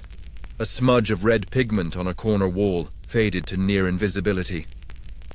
A single green vine curling up through a crack in the court, like a finger raised in eternal question. And beneath it all, the pulse of something unspoken. Because this wasn't just a sacred arena. It was a threshold. A place between day and night. Sky and underworld. Life and death. Emotion and meaning. The Maya saw the ball court as a portal, not just between realms of existence, but between who you were and who you might become. To step onto this field was to take part in a ritual of transformation, and it worked both ways. The players changed, but so did the watchers. Spectators didn't just observe, they participated with their presence, their attention, their belief. A match was a communal effort to keep the world turning. To remind the gods that yes, the humans were still dancing, still sweating, still trying. You walk to the ring and look up. It seems farther now somehow, less reachable, but not because it's higher, because you understand more about what it means to try. That ring wasn't just a goal, it was aspiration, literally carved in stone. Whether the ball ever passed through it didn't matter nearly as much as the intention to aim. The act of rising, turning, throwing your hip into the sky and hoping the gods felt generous. Maybe that's what confused early explorers the most. When the Spanish first encountered the ball game, they didn't understand it. The courts were everywhere, grander than colosseums, intricately aligned with stars, filled with symbolism. And yet, the game seemed chaotic. No clear scoring system, no time limits, no league tables or golden trophies. They called it pagan, pointless, even dangerous. And when colonial influence deepened, many ball courts were filled in. Others were abandoned. Some were torn apart to make churches. A few were buried, literally, under new cities, parking lots, train stations. But they didn't disappear. In some communities, the game never fully stopped. It changed. It adapted. In pockets of southern Mexico and Guatemala, variations of the ball game continued. Sometimes as street play, other times disguised as folk sport, stripped of overt ritual but echoing the motions. And now, there's a revival. Across Mesoamerica, indigenous communities are bringing the game back, rebuilding courts, reviving language, restoring ceremony, not to mimic the past perfectly, but to carry forward its motion. You watch as two teenagers step onto the far end of the court. They're not in ritual garb, just shorts and t-shirts. One picks up a modern rubber ball, heavier than you'd expect. They laugh, trade a few words, and begin to rally back and forth. No audience, no priests, just play. And somehow, it feels just as sacred. Because the essence of the Mayan ball game, the thing that made it matter, was never just in the carvings, or the rules, or even the gods. It was in the decision to play, to meet uncertainty with motion, to keep the ball bouncing, even when no one can agree on what winning looks like. The younger player lunges too far and tumbles dramatically onto the court. His friend howls with laughter. He lies there a moment, grinning up at the moon, and shouts something in a voice that echoes too perfectly to be an accident. That didn't count. You smile, exactly. You turn away, walking once more along the edge of the court. The vines, the torches, the carvings, all blend into a kind of living memory behind you. The moonlight pools ahead, pulling you gently forward. And even though you're leaving the court now, you can still feel it beneath your feet, like a current, like a beat, like a game that never ends, just waits for someone else to step in and ask, "Wait, what are the rules again?" You walk slowly, this time not toward the temple or the court, but to a narrow corridor that leads between structures, a kind of sacred alley, stone walls pressing close, the air thick with history and the occasional spiderweb. The path curves and narrows until you emerge into a small courtyard that seems tucked out of time. And there, beneath a low canopy of overgrown branches, stands something unexpected. A scoreboard. Well, maybe. It's a large stone stela, upright and square, its face covered in glyphs and symbolic figures. 2 players are carved into either side, one in elaborate ceremonial garb, the other more plainly dressed. Between them, a rubber ball, suspended mid-air, mid-motion. Was this a commemoration of a game? A moment frozen in stone? Historians can't agree. Some believe these panels record real historical matches, with kings taking on rival rulers in political games of performative sport. Others say they're allegorical, stand-ins for cosmic battles, spiritual balances, or dynastic propaganda. What's undeniable is the pose. Both players are poised to strike. The ball hovers. Neither side has made contact. It's a standoff, a breath held forever. You run your hand gently across the stone. The surface is smooth in places, deeply carved in others. Around the figures, more glyphs spiral, names perhaps, or dates, or riddles in divine shorthand, and yet again, no scores are recorded. Which brings us to one of the most enduring mysteries of the Mayan ballgame. Was it even winnable? Unlike modern sports, where point totals are displayed in real time, final scores etched into digital memory, the Maya left us silence. We know matches were played. We know spectators gathered. Prizes were given. Sacrifices occurred. Outcomes mattered. And yet, no tallies, no running counts, no grand scoreboard declaring Team Jaguar 12, Team Rain God 8. Why? Maybe because the ball game wasn't about winning in the way we understand it. Maybe it was about restoring equilibrium. Not outscoring your opponent, but achieving balance with them. A cosmic harmony where the act of playing, of rebounding, contesting, rebounding again, was the goal. You step back and examine the players again. One wears a feathered headdress with a glyph for day. The other's belt features a stylized moon, day and night, sun and shadow, opposites in motion. It clicks. This isn't a rivalry, it's a duality. Both players are necessary. Neither can exist without the other. The point isn't dominance, it's dialogue. The game is a conversation, and the ball is the question passed back and forth, never fully answered. You think about how often we crave clarity. Final scores, endings, declared winners. But the Maya seem to suggest something different. That ambiguity isn't a flaw, it's a feature. A deliberate part of the design, and in this light, maybe the real scoreboards were internal.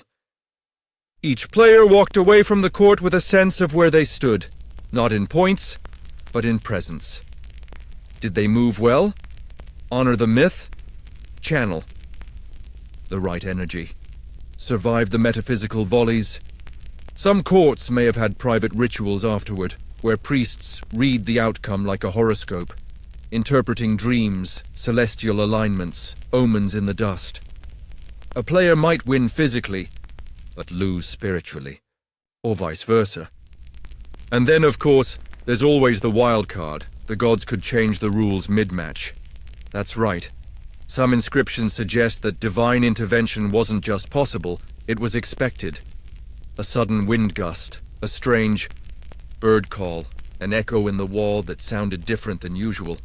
All could signal a shift. The game might pause or reverse, or end abruptly because someone saw a shadow they didn't like. Imagine if every game of basketball ended when a crow flew overhead and someone said, "Yep, that's it. Rain God wins." And yet, that unpredictability made the game more than a sport.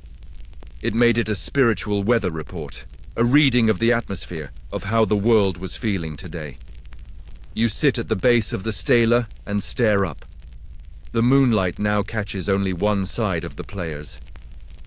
The other is in shadow, like the match still hasn't ended, maybe it never will, and you begin to wonder, what if that was the point all along? What if this game, in its endless motion, in its shifting rules, in its refusal to declare a clear winner, is actually a mirror for existence? We live, we fall, we rebound, we misunderstand, we try again, we lose track of the score and keep playing anyway. That might be why every match ended in confusion. Not because the players failed, but because the game reflected something too big to wrap in rules. You stand once more, bow slightly to the stone players frozen in motion, and whisper, "Good game. They don't move." But maybe that was the real win all along. You step away from the stela, leaving the frozen duel behind, but the image lingers. Two players locked in eternal readiness, the ball suspended, the outcome unknowable. You can still feel the weight of that moment following you as you re-enter the main plaza, now hushed and wrapped in layers of dew and shadow. But as you circle the court's edge once more, another shape draws your eye. This time, a small structure you hadn't noticed before. It's squat, tucked near the outer boundary wall, and almost entirely swallowed by creeping vines. You pull back a curtain of leaves and step through a narrow stone doorway. Inside, a surprise, a workshop, or at least that's what the layout suggests. The walls are unadorned but scorched in places, and the floor bears grooves from repeated motion, scraping, rolling, cutting.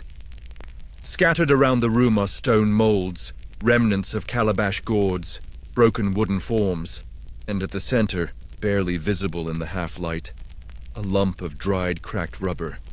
You found the ballmaker's room, and suddenly, the game you've been unraveling takes on an entirely new layer.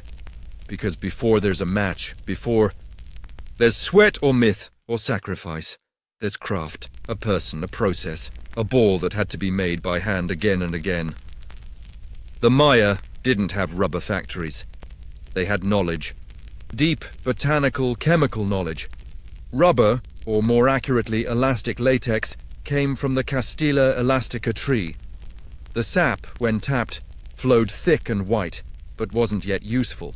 To transform it into something durable and bouncy, a playable sun, if you will. The Maya mixed it with juice from the morning glory vine. It's a detail that seems small, until you realize they discovered this. Thousands of years before Charles Goodyear and the vulcanization process. The Maya didn't just stumble upon rubber, they engineered it. You pick up a brittle lump of it, shaped like half a sphere. It's blackened, flaking. But even now you can feel the memory of bounce in it. Some balls were solid, others were hollowed and filled with herbs, seeds, or even powdered pigment, depending on the occasion. There's a theory that ceremonial balls may have been made to sound different. A bounce could signal a ritual moment if filled just right. The weight varied. A ball for a casual game might weigh 3 to 5 pounds. A court-level tournament, ball, up to 9 or 10. Enough to bruise a rib or knock the wind from a careless chest, and each one took hours, maybe days to make. The latex had to be tapped, stirred, thickened. Heated by fire or sun, shaped, cooled, blessed. There may have been specific ball makers attached to courts, specialists, part artisan, part alchemist. Some were likely women. Others may have belonged to specific lineages, passing down recipes like family heirlooms. This blend for rainy season. This blend for equinox matches. This one when the gods are angry. You imagine a young ball maker here, crouched beside a fire, carefully turning a sphere in her hands. She's quiet, focused. Outside, a crowd gathers. The conch has already sounded. But they can't begin until her work is ready. Without her, the cosmos waits. You walk around the space and spot another object, a wooden paddle, flattened on one end, possibly used for shaping or smoothing the rubber. Next to it, a set of marks in the floor, countless indentations, the memory of repetition. Press, roll, strike, mold, and suddenly you feel it. The game didn't start on the court. It started here, in the patience of preparation, in the hidden, hands shaping the object everyone would chase, strike, fear, and celebrate. You sit for a moment on a worn stool in the corner of the workshop. It creaks under your weight, but holds, and you think about all the unseen labor behind any sacred moment. The hours no one cheers for, the bruised fingers, the trial batches that didn't bounce quite right, the quiet triumph when one did. Ball makers didn't make headlines, they didn't get carved into murals. But without them, there was no game, no myth, no story. You pick up a lump of rubber again and squeeze gently. It doesn't yield. It holds its shape, like the past itself. There's something powerful in that. The idea that behind every divine narrative, every cosmic reenactment, every hero-twin victory, someone was in the back room, just trying to get the ratio right. It reminds you that ritual depends on reality, that even myths need materials, that rubber balls don't fall from the sky. They're made, with effort, with care, with confusion and correction, and maybe, if you're lucky, a little bounce at the end. You place the piece back down and whisper a thank you, not just to the gods, but to the nameless ones who made the gods playable. Then you step outside again. The air is cooler now. The court lies ahead once more. But now you see it differently, not just as a stage for performance, but as the final link in a long invisible chain of trees, of hands, of trial and error and sacred stickiness. And somewhere in that chain, just maybe, is you. Back in the open air, the sky overhead has slipped into that deepest shade of night, where even the stars seem to whisper. The court is barely visible now, outlined only by the dim glow of embering torches and the gleam of dew settling on the stone. But you feel your way along the edge instinctively, your body remembering the layout better than your eyes. You're not the only one still awake. As you round the far corner, you notice a small group gathered under a tree. Elders seated in a crescent, a single torch flickering in their midst. They're speaking softly, not in prayer but in story. You pause just beyond the circle, far enough to be respectful, close enough to listen. One of the elders, his voice slow and rough like a riverbed, begins to recount a match. Not one from the past, but from a dream. A game played between the gods and the ancestors. No one kept score, he says. No one could remember who started it. The ball was made of wind. The court was a canyon. One of the players vanished mid-stride and was never seen again, but the game continued. The others nod. Not in disbelief, but in recognition. This is oral memory, as sacred as glyphs, as structured as any stone court. In many Maya communities, history isn't a locked archive. It's a living thing, passed breath to breath, shaped by voice and time. You realize that while scholars chase glyphs and dig for buried courts, the Maya themselves have kept the game alive in the stories. And the rules. Well, here's the twist. They change, depending on who's telling the story, which town you're in, what time of year it is. Some say the ball was once the moon. Others say it was a crystallized whisper from the god of maize. One version tells of a player who could never touch the ball but always won. Another speaks of a match that lasted 10 days, ending only when a hummingbird landed on the ring. You smile. It all makes sense now. The confusion wasn't the result of forgetting. It was the result of flexibility. The ball game wasn't static. It was fluid, retold to fit the needs of each moment. Like water poured into different vessels, that's why no single rulebook survives, because there never was just one. You settle quietly onto a stone near the edge of the gathering, careful not to interrupt. The elder continues. He speaks of a ball player who was not human at all, but a spirit made of tree bark and firelight, who played barefoot and always knew where the ball would land. One day, the elder says, the spirit looked at the crowd and asked, "Which one of you dreams in circles?" No one answered, so he struck the ball high, so high it disappeared into the stars, and walked off the court forever. Silence settles around the torch like mist. Then one of the listeners lets out a low, approving and the circle breathes again, and you realize this is the scoreboard.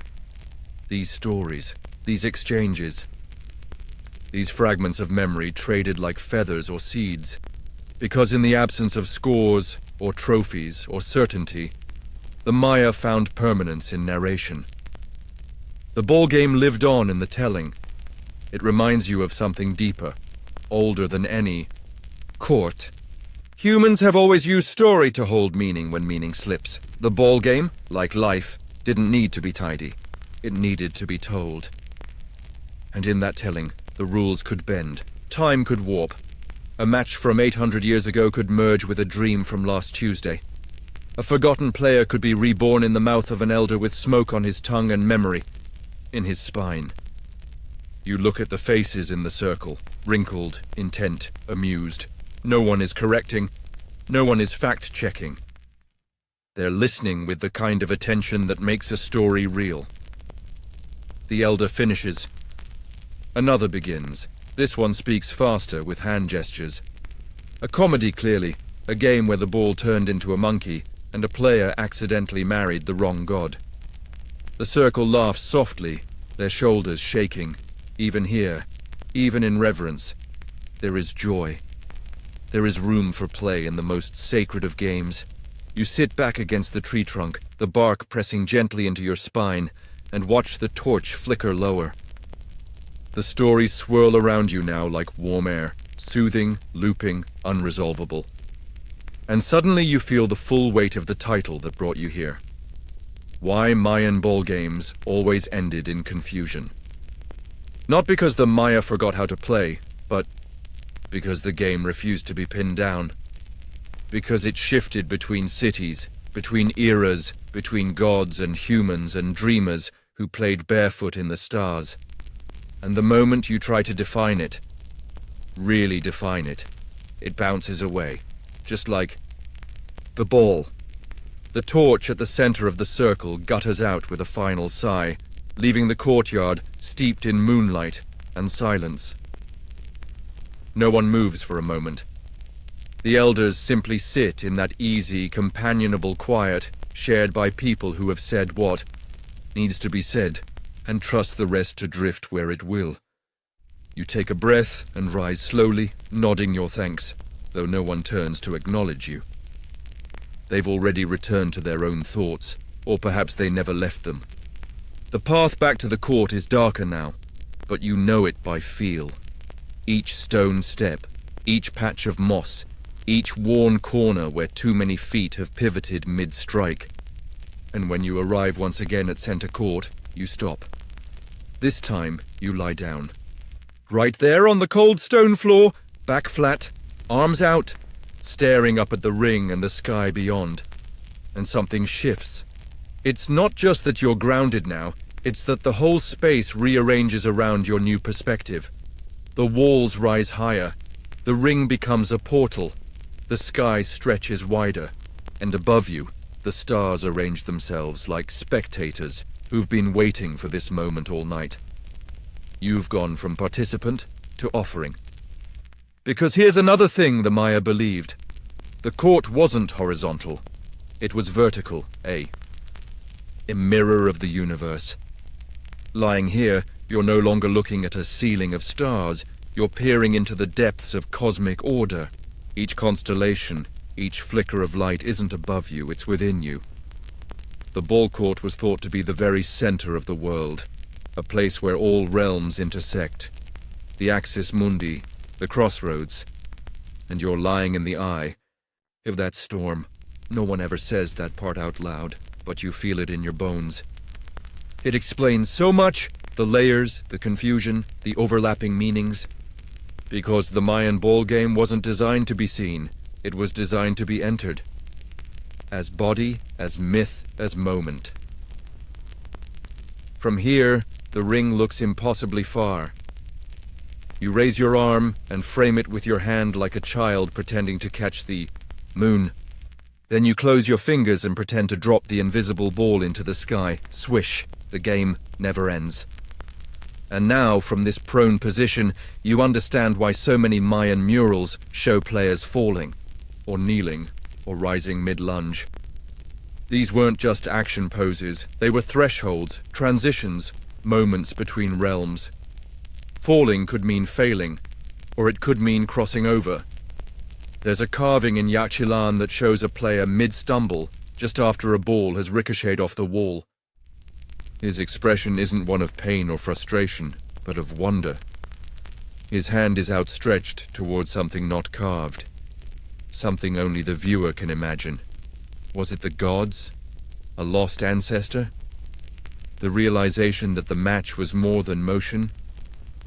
Historians still argue, naturally. You breathe in the night air, heavy with moss and stone and the faintest hint of wood smoke. You close your eyes. Not to sleep, just to listen. In the distance, you hear a single bounce. Not loud, not close, but unmistakable. Thump.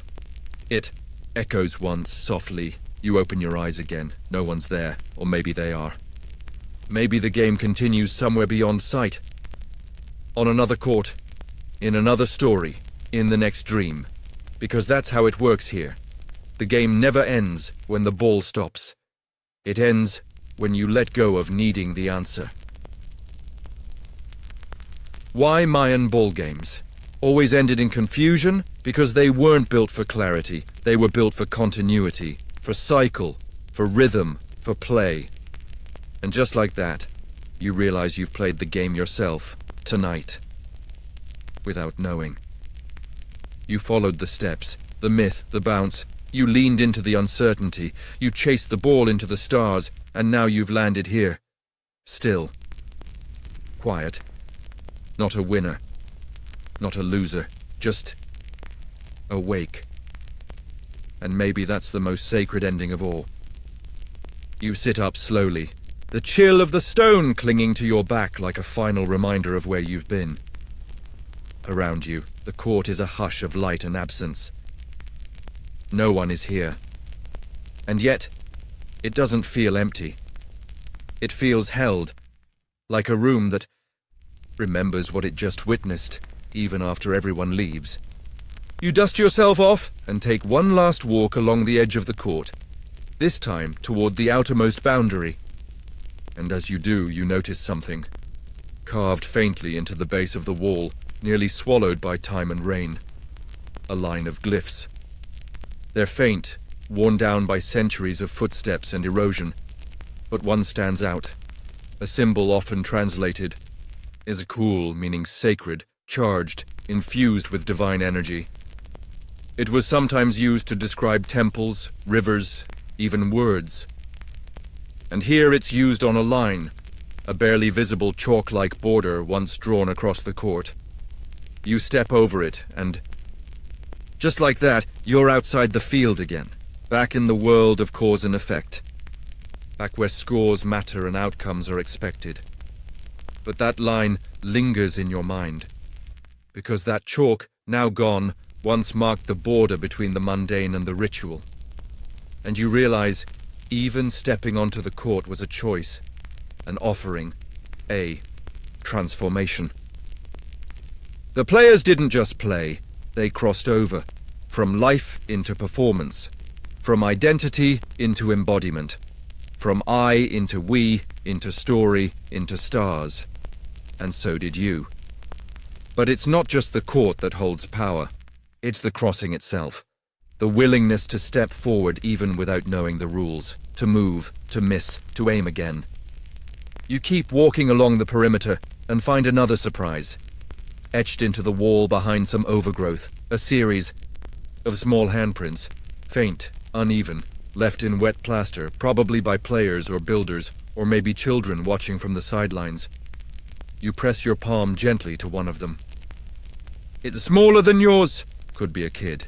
Could be 1,000 years old. It fits perfectly between your fingers like a ghost giving a high five. And again, that feeling returns. You're part of this. Not by blood, not by language, but by pattern. By rhythm. By the echo of choosing to lean into a story you don't fully understand, and moving anyway. And now, as the night deepens, you walk toward the final structure in the court's orbit. A long, low platform, with steps flanking either side. It once served as a ceremonial reviewing stand. Here, dignitaries sat. Priests, nobles, elders. Not to watch exactly, but to witness. You sit where they sat, and you wonder, what did they see? Did they catch the same patterns you did? The rising of the moon in sync with a final pass. The way. The ball seemed to move with intention, almost like it remembered a route. Did they know who would win? Did it matter? Maybe they didn't see rules being followed or broken. Maybe they saw lessons being played out. The ball game wasn't just an athletic event. It was a metaphor machine, a public parable generator. One scholar once described it as a living cosmology, wrapped in kinetic theater. And if that sounds confusing, that's because it was. Deliberately so, because confusion in Mayan thought wasn't disorder. It was potential. It meant something was moving, changing. being interpreted in real time. You didn't solve the ball game. You listened to it. You let it show you what the world was doing that day, through bounce, breath, and sweat. You glance back at the court, still empty, still alive. And now you understand the quiet truth. Every player carried more than muscle and myth. They carried a question: what will this game teach us? Not, who will win? Not, what's the score? Just, what does this moment have to say? And tonight it said plenty, in ring and rebound, in story and silence, in motion and moonlight. You stand, slowly, gently, as if not to disturb the memory settling like dust. You won't return to the court again tonight, but it will return to you again and again, in dreams, in questions. In every moment you choose to move, even when the rules are unclear, especially when the rules are unclear. By now the night feels thick around you, soft, velvet dark and humming with presence. You leave the reviewing stand behind, walking a path that curves gently away from the ball court.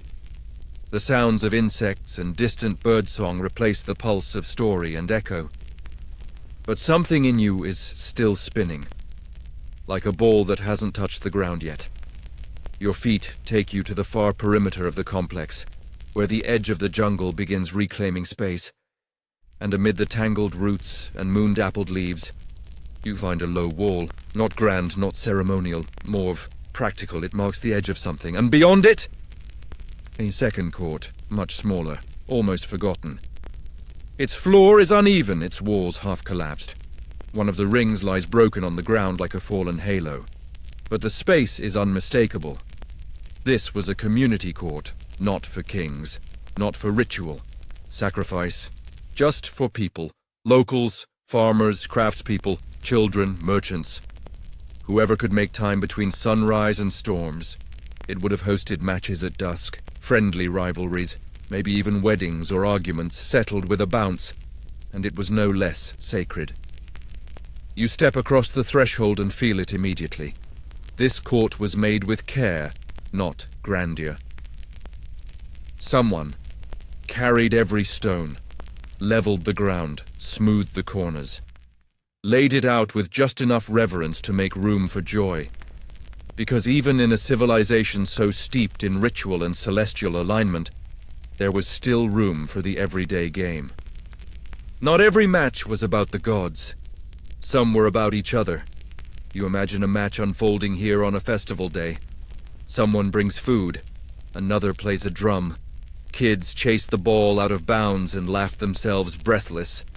A grandmother calls out rules no one remembers agreeing to. Someone scores, whatever that means, and someone else protests with a hand on a hip and a mock glare. No priests, no sacrifice, just play, the kind of play that binds communities, that soothes tension, that reminds everyone who they are when the harvest is late, or the rains won't stop, or the world feels a little too large. You sit on the ledge and look out across the lopsided field. The moonlight pools in the divots. The broken ring glints, half buried. You think about how modern life sometimes sees games as trivial, a distraction, a luxury. But the Maya knew better. Games held society together. They taught fairness, coordination, humor, resilience. The ball game was a space where power could be expressed without blood, where mistakes didn't lead to punishment, but to laughter, where a lost point didn't mean shame, but the promise of a rematch. Even gods, it seems, needed recess, and this little court, forgotten, cracked, beautiful, was where that happened. Quietly, repeatedly, with just enough chalk and sweat and patience to turn play into permanence. You kneel down near the broken ring and brush away the dirt. Someone carved a shape here. Not a glyph. Just a crude spiral. It's not clear what it means. But it doesn't have to be, because you already feel it. This game goes on, in circles, in stories, in every human attempt to turn chaos into rhythm. And now you understand why confusion was necessary. The rules had to be fuzzy. Because the world was fuzzy, messy, mysterious, full of contradiction and interruption. A rigid game would have broken under the pressure of the real. So the Maya made a game that could bend, that could evolve, that could contain paradox, sacred but joyful, violent but celebratory, fixed in space but moving forever.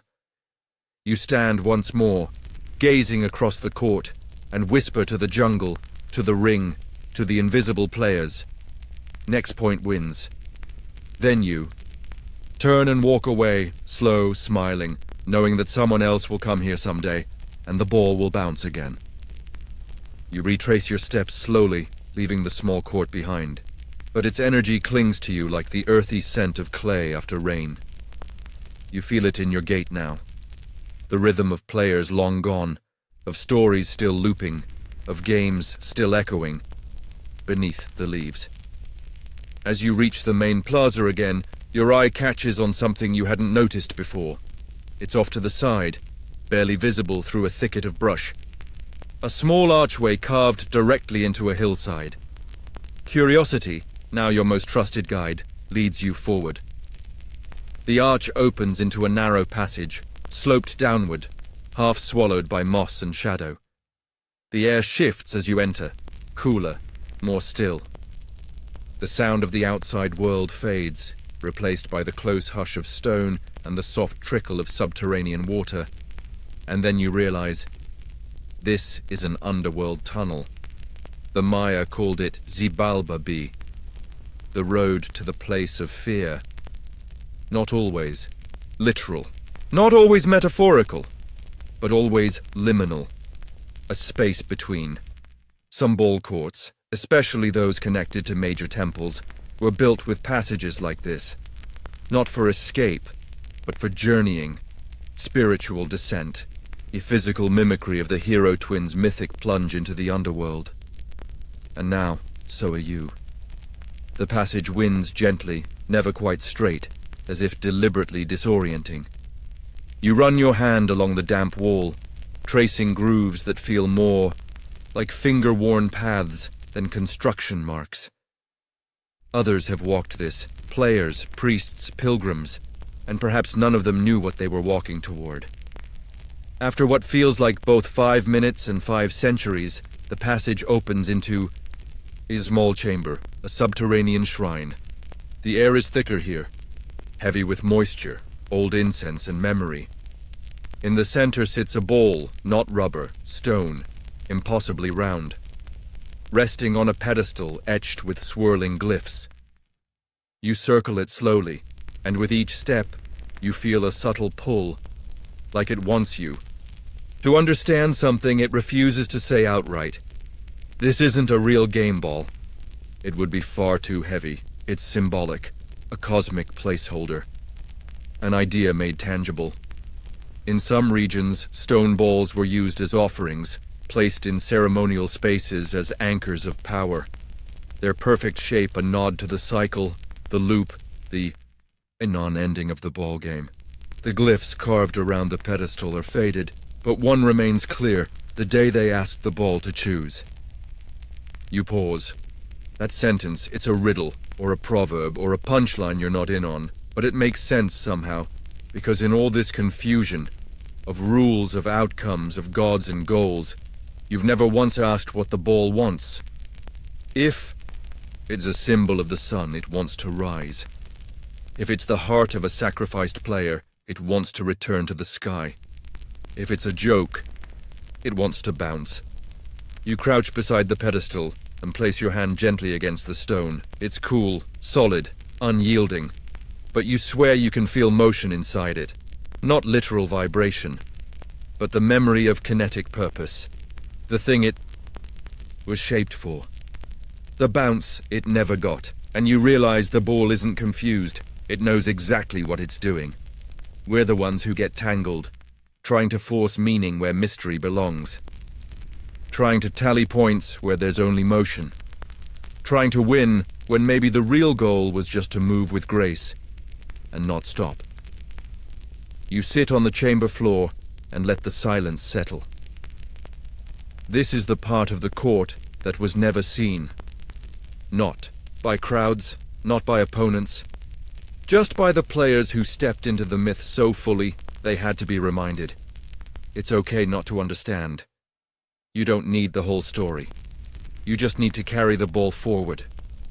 One more bounce, one more pass, and let the gods keep score if they feel like it. You stand at last and bow slightly to the stone ball, not in worship, but in respect. Then you walk back through the tunnel. The light at the other end is faint, but waiting. And as you rise again toward the court above, toward night and starlight and the dream of another game, you carry something with you, not answers, just rhythm, and that's enough. Emerging from the tunnel feels like waking up from a dream you can still half hear. The air above is warmer, heavier, alive with sound again. Frogs in distant puddles, wind whispering through palm fronds, the creak of branches remembering their weight. You blink up at the moon. It has shifted while you were underground, just enough to remind you that time, like the ball, keeps moving. And so do you. You find yourself back at the edge of the main court, once again tracing its perimeter. But this time, you stop near a alcove, an open platform lined with carved stone seats. Some are plain, others are inscribed with names, titles, emblems. This was the Nobles' Gallery, a place where elite spectators gathered, not just to watch the game, but to judge it. Because while commoners filled the plazas and outer edges, and priests performed rituals at mid-court, the lords and governors sat here, eyes sharp, postures fixed like statues pretending to breathe. They weren't cheering.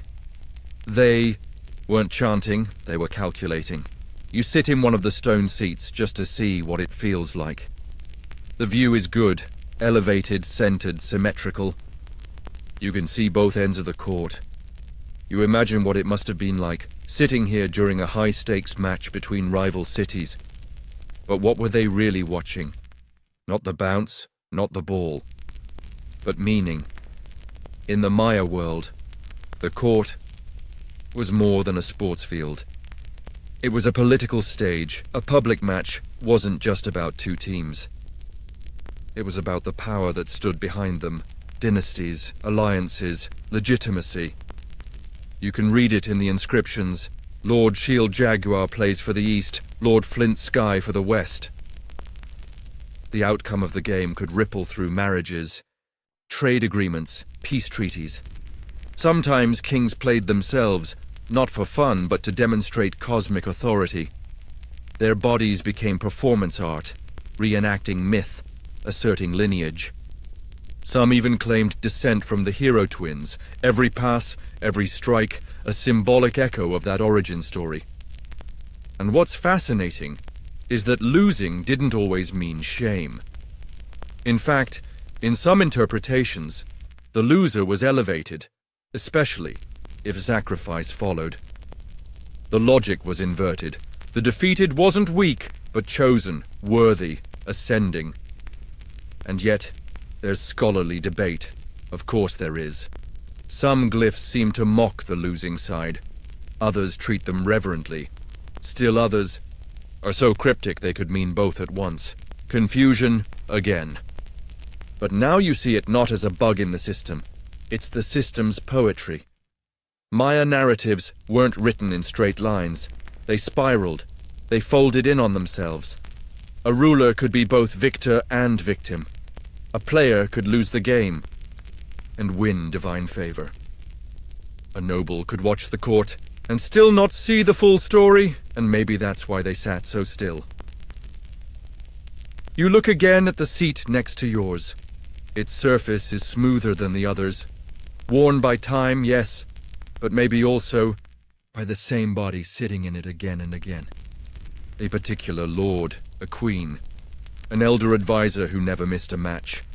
Did they find clarity here, or did they too leave with more questions than answers? You run your hand along the carved edge of the bench and find another tiny glyph, one that translates loosely as "the watching is also part of the game." Of course it is, because spectators didn't just reflect power, they amplified it. Their gaze made the match matter, Just as the gods needed attention to receive offerings, the game needed witnesses to become real. And that includes you. You, watching. Interpreting. Confused, yes, but present. You think again of all the roles. Players, priests, rulers, crowds, ball makers, scribes, even trickster gods meddling in the score. The game wasn't one story. It was an ecosystem of stories, and in that way the court becomes a mirror. Not just for cosmology, but for society itself. Every layer present, every voice included, every bounce meaning something different to someone else. You rise from the noble seat and step down onto the court once more. This time, the stone beneath your feet feels layered, like it remembers more than one world, because it does. And as the wind moves across the plaza, carrying the scent of wood smoke, crushed leaves and night-blooming flowers, you realize the ball game wasn't just a game, it was a language, and everyone, kings, kids, spectators, even the stone ring, was fluent in their own way, even if no one fully agreed on the rules. You step off the noble platform and back onto the court, and something about the act feels symbolic, like shedding the lens of politics and hierarchy to return to where it all begins. The stone, the line, the ball, the breath.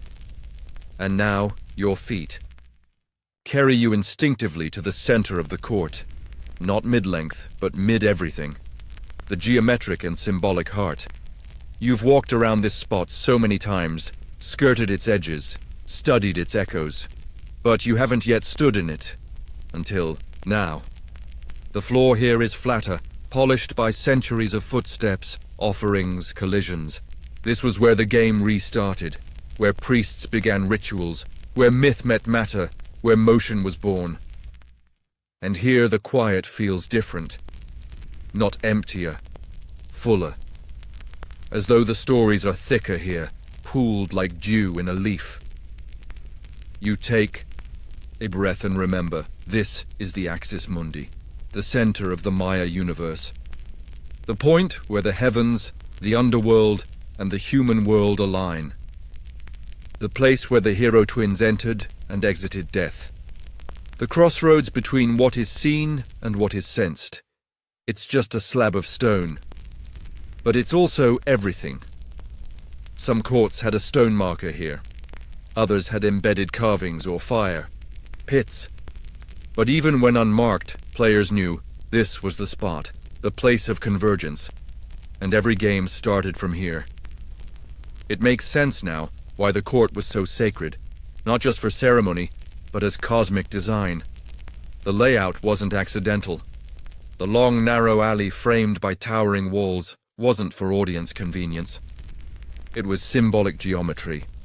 The walls represented duality, life and death, earth and sky, player and opponent, chaos and order. The ball bounced between them, not just physically, but cosmologically. It wasn't just moving in space. It was mapping. Meaning, some archaeologists argue the court's design mimicked the Milky Way, or the body of a crocodile, a sacred Maya image of the world, or the road to Xibalba, the underworld. Some think it channeled celestial energy.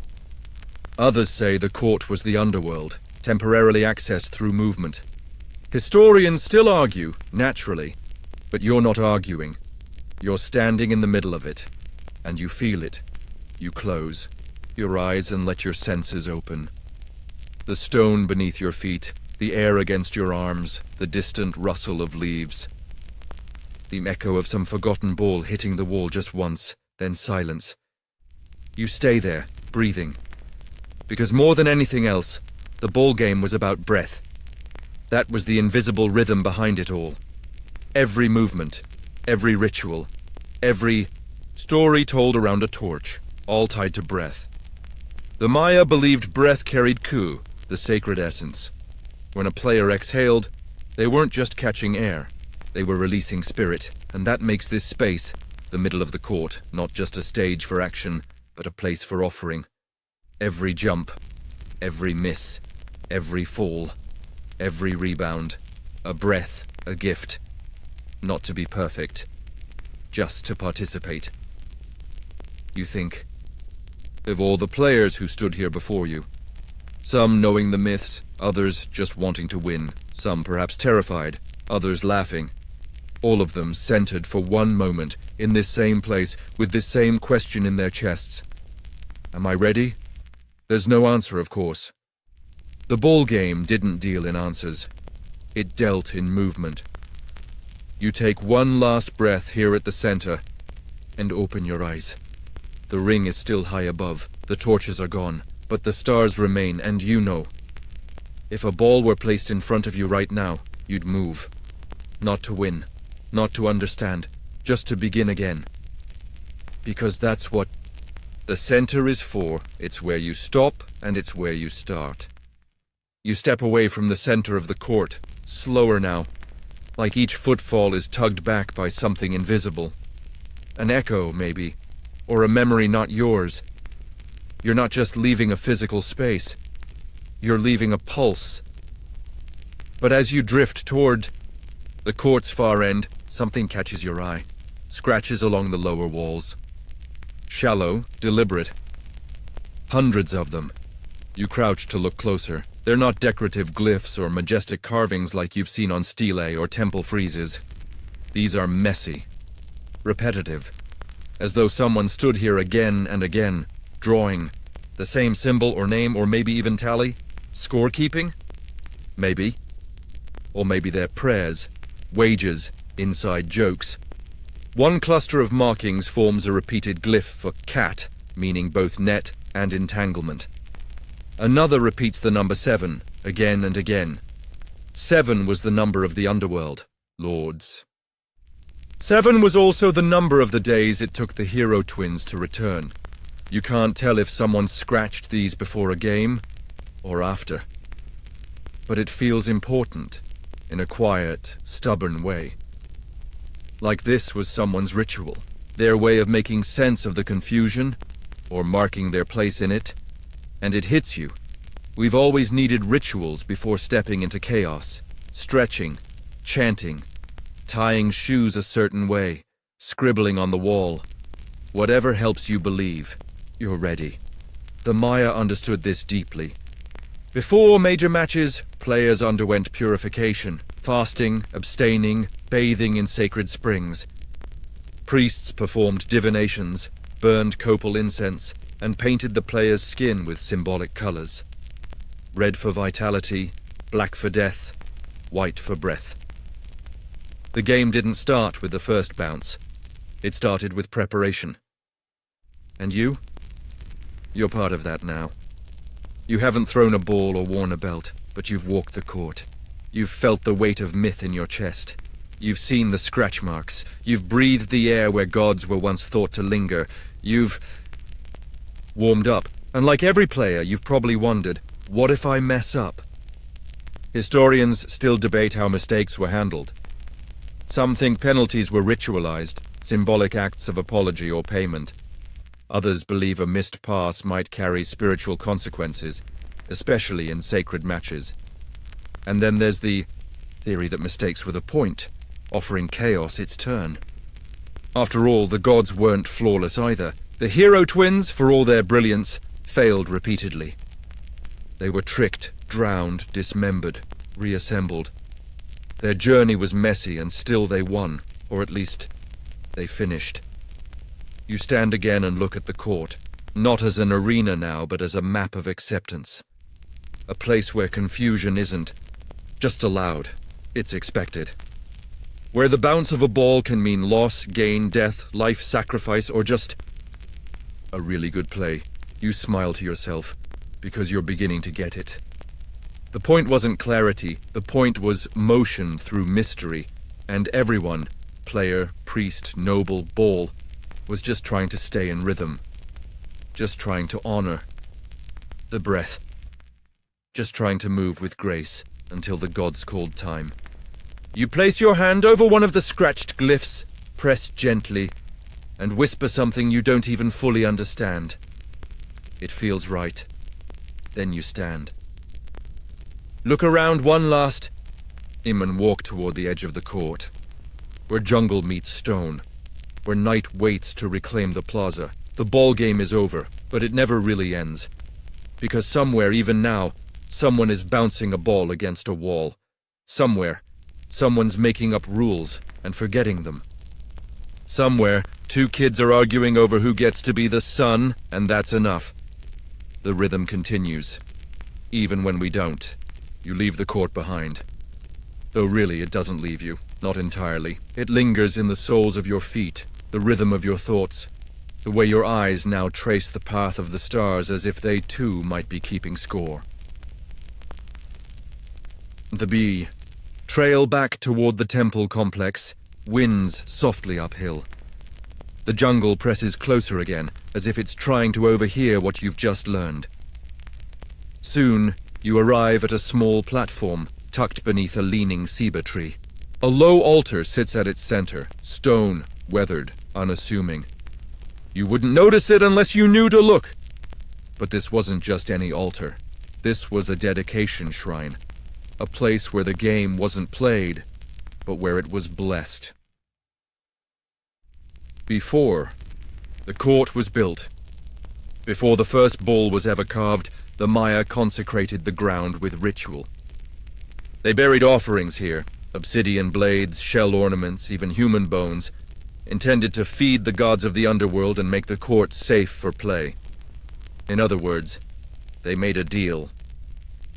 We'll honor your space, they seemed to say, if you'll let us borrow it for a while. And that's what the ball game was in the end, a borrowed space. Time, too, was borrowed. An afternoon here, a season there, within which players could move between myth and muscle. But it came at a cost. Sacrifice, yes, but also uncertainty. You sit beside the altar for a while, watching moonlight gather on the stone. It's quiet here. Not the hush of reverence, just the kind of silence that comes when everything has already been said. Or almost everything. Because here's something no one quite agrees on. Who actually won these games? It sounds silly at first, wasn't it obvious? One team scores more, one team puts the ball through the ring. Simple, but gnome.glyphs don't always say. Some murals show celebratory processions without identifying the victor. Others depict decapitations, but leave unclear which team the fallen belonged to. Some inscriptions even suggest that the game wasn't about winning at all, but rather about enacting something. Something cosmic. And so, scholars argue, was it a true contest, a scripted performance, a hybrid? And what if the answer changed from court to court, year to year, city to city? You realize, as you run your fingers along the moss-lined altar edge, that this confusion, this refusal to give you a straight answer, isn't a failure of the game. It's the essence of it. Because if the rules are murky, and the outcome symbolic, then the real purpose must have been participation.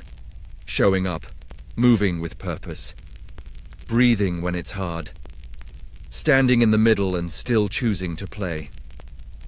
It reminds you of something you once heard a coach say, not a Maya priest, just a tired gym teacher.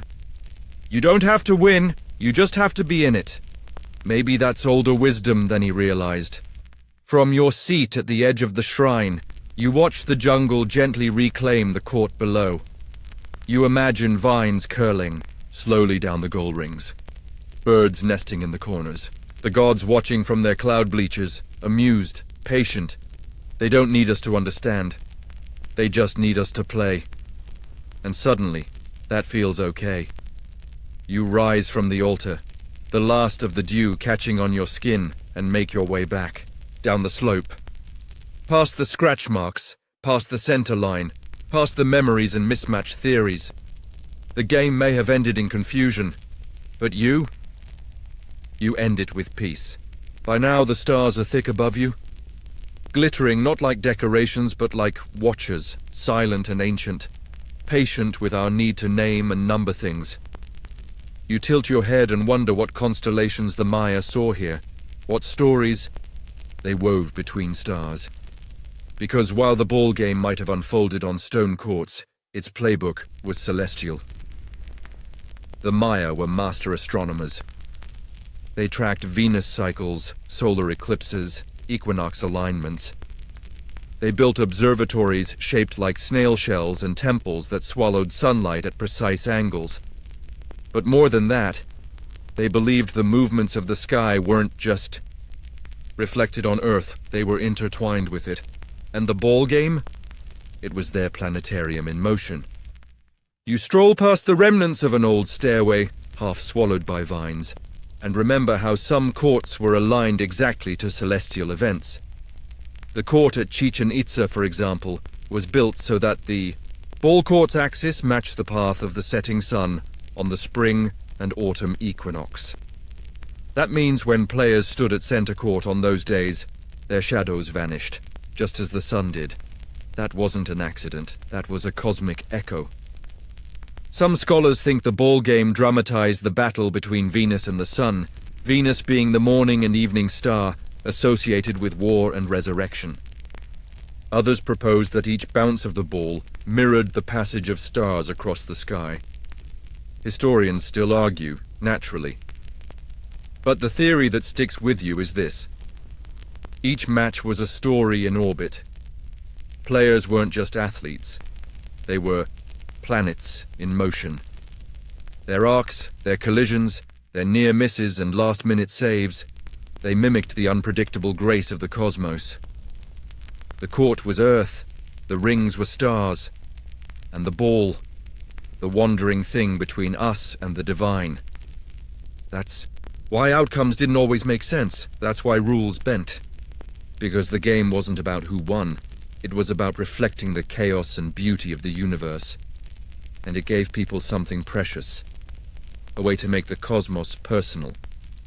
Not abstract, not distant, but sweaty, shouted, embodied. A reminder that your movements matter, even if you're not a god, even if you lose, especially if you lose. You pause beneath a ceiba tree and look up again. Venus might be visible tonight. The Maya believed it was so powerful, they sometimes halted wars until it moved. That kind of reverence wasn't just fear, it was respect for pattern, for rhythm, for cycles larger than you. You smile, thinking about how today we watch sports, under floodlights, with replays and statistics and color commentary. But maybe, deep down, we're doing the same thing. We're trying to catch meaning in motion, to turn breath and muscle into myth. You exhale slowly, eyes still lifted, and for a moment, you almost feel the court beneath you again. It's sacred. Rectangle, its heavy ball, its invisible line between the earthly and the eternal. And you understand now, that confusion you've been tracing? It wasn't a flaw, it was a faith. A belief that the world's mystery wasn't meant to be solved, it was meant to be played with. You step forward, soft and sure, like someone who's just remembered the rules of a game they've never played, but always known. You continue walking beneath the starlit canopy, your footsteps soft on the mossy trail. The path bends slightly, and ahead, just past a cluster of carved stone columns, lies something unexpected. A miniature court, barely 20 feet long, half buried in roots and time. It's not grand. There are no towering walls, no ceremonial platforms. Just two parallel ridges, barely high enough to form boundaries, and a faint depression between them, as if worn by countless footsteps or a ball's passage over centuries. You pause, curious. Who played here? Children? Trainees? Priests practicing? Sacred rituals? No one's quite sure. Historians call these spaces practice courts, but there's debate, of course. Some argue they were intimate altars. Others think they were community spaces, local courts for smaller gatherings, non-elite players, or games that held less cosmological weight. Still others say this is where rituals of grief or memory occurred. Games played for the dead, or for Ni. Healing after drought or disaster. Whatever the case, This court feels different, gentler. You imagine a group of players here in early morning mist, laughing, stretching, shouting mock insults as they slap a heavy rubber ball back and forth. Maybe they weren't under divine scrutiny. Maybe there were no high priests watching, no nobles betting feathers and cacao beans. Just motion, just breath. And for once, no confusion. Just the joy of the game itself. It's an idea rarely mentioned in grand narratives of the Maya ballgame. The focus tends to be on blood, myth, and cosmic symbolism. But it's worth remembering that the Maya were human, and humans love play, not just for what it means, but for how it feels. The satisfaction of a clean rebound, the drama of a near miss, the laughter when someone slips in the mud, the muscle memory of a game that lives in your bones. In fact, glyphs from some city-states show everyday ball players, young, fit, unarmed, nameless. They're not mythical twins or noble champions. They're regular folks. And the crowds, not always elite spectators in jaguar cloaks. Sometimes just families sitting on stone steps, trading gossip and tortillas while watching the action. Some courts even had refreshment stalls nearby. Ceremonial food, yes, but also fermented maize drinks and chili snacks. Archaeologists have found cups and griddles near smaller courts, hinting at something refreshingly mundane. Game days were social. You picture a little boy trying to mimic his older brother's stance, a grandmother clapping politely, a vendor yelling, "Tamales!" while a priest rolls his eyes. And you realize this is the missing layer, not divine, not deadly, but delightful. This game didn't survive thousands of years just because it was, sacred. It survived because it was fun, because it made people feel alive, because even when confusing, even when exhausting, it offered a rhythm that made sense of things that didn't. Like grief, like change, like time. You step gently into the center of the mini-court and close your eyes. You raise one hand, imagine the ball flying toward you, heavy and unpredictable. You brace, you pivot, and in your mind you catch it perfectly. The small crowd cheers, the game goes on, you open your eyes and laugh at yourself. Quietly, sleepily, but with the kind of smile that comes from remembering something very old and very simple. Sometimes the best rituals aren't about gods, they're about joy. You leave the small court behind, like a secret gently tucked into your memory. The jungle hushes around you again, as if it's agreed not to tell anyone what you just imagined. The path curves toward another clearing now, larger, surrounded by fragmented stele and low, cracked walls. You're standing in what once was a ball game annex, a place for ceremony adjacent to the court. It's where participants gathered before and after the match.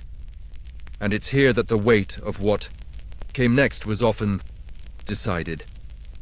Because despite all we've talked about, the cosmic stories, the flexible rules, the joy of motion, there was still a lingering shadow around the Maya ballgame. Sacrifice. Yes, we're finally here. Now, before you tense up, remember, we're keeping this PG-13 and dream-ready. No gore, no drama. Just the softly uncomfortable truth that death played a part, even if no one quite agrees how much. Some murals show beheadings.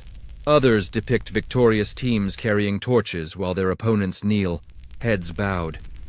But, strangely, many of these depictions don't specify who's being sacrificed. Is it the loser? That's the common guess. Makes for a good headline, right? But some scholars argue the opposite, that winners, especially in ritual games, were given the honor of sacrifice, offered as emissaries to the gods. Historians still debate this passionately, because it's not as clear-cut as a scoreboard. The Maya didn't see death the way we do. To them, sacrifice wasn't defeat, it was continuation. A way to feed the gods, renew the soil, keep the cycles turning. It wasn't punishment. It was participation, and not every game involved it. Far from it. Most ball games were secular or celebratory. Sacrificial matches were rare, likely reserved for royal events, major calendar shifts, or crisis rituals like after a famine or an eclipse. Even then, it's unclear whether the players themselves were sacrificed or if the ceremony simply followed the game, using captives or symbolic offerings instead. You look around the annex. Here, rituals would have taken place, offerings burned, speeches made, players anointed. The court was the stage, but this was the green room of gods. You can almost hear the low chants, smell the copal resin drifting upward in spirals. The priest lifting his hand toward the sky, eyes closed, whispering to something unseen. The players, breathing deeply, perhaps nervously, perhaps not. And you wonder, what did they feel? Were they scared? Calm, or maybe they didn't think of it as an end at all. Maybe, like the hero twins, they believed they'd return in some form, as maize, as rain, as breath on the wind. The Maya word for sacrifice was kul, which also means holy or precious, and that tells you everything. To give was sacred. To be chosen, even confusing, even frightening, was an honor. But here's the twist. Some courts had no signs of sacrifice, no altars, no bloodletting stones, no iconography of decapitation, just smooth walls, eroded glyphs, and silence. Which raises the real question: how many of these stories are projections? How much of what we know is based on a few dramatic murals, amplified by modern fascination with the macabre? It's possible the ball game had more birthdays than funerals, more laughter than laments, more chalk dust than blood.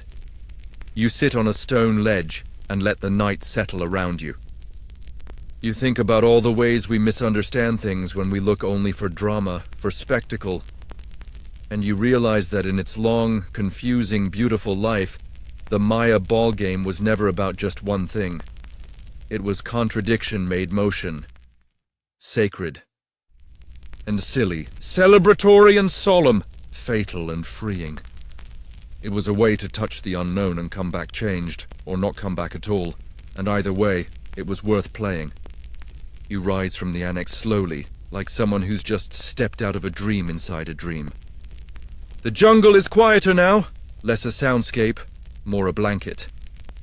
Even the insects seem to be taking a contemplative pause. Your path curves once more, and you find yourself back at the edge of a full-size ball court, different from the first one you visited. This one is more eroded, more wild. Trees grow up through the cracks in its walls. Vines spill across the rings. The court is barely visible, more of a ghost imprint than a game space, and yet it still has presence. This, they say, is a dead court.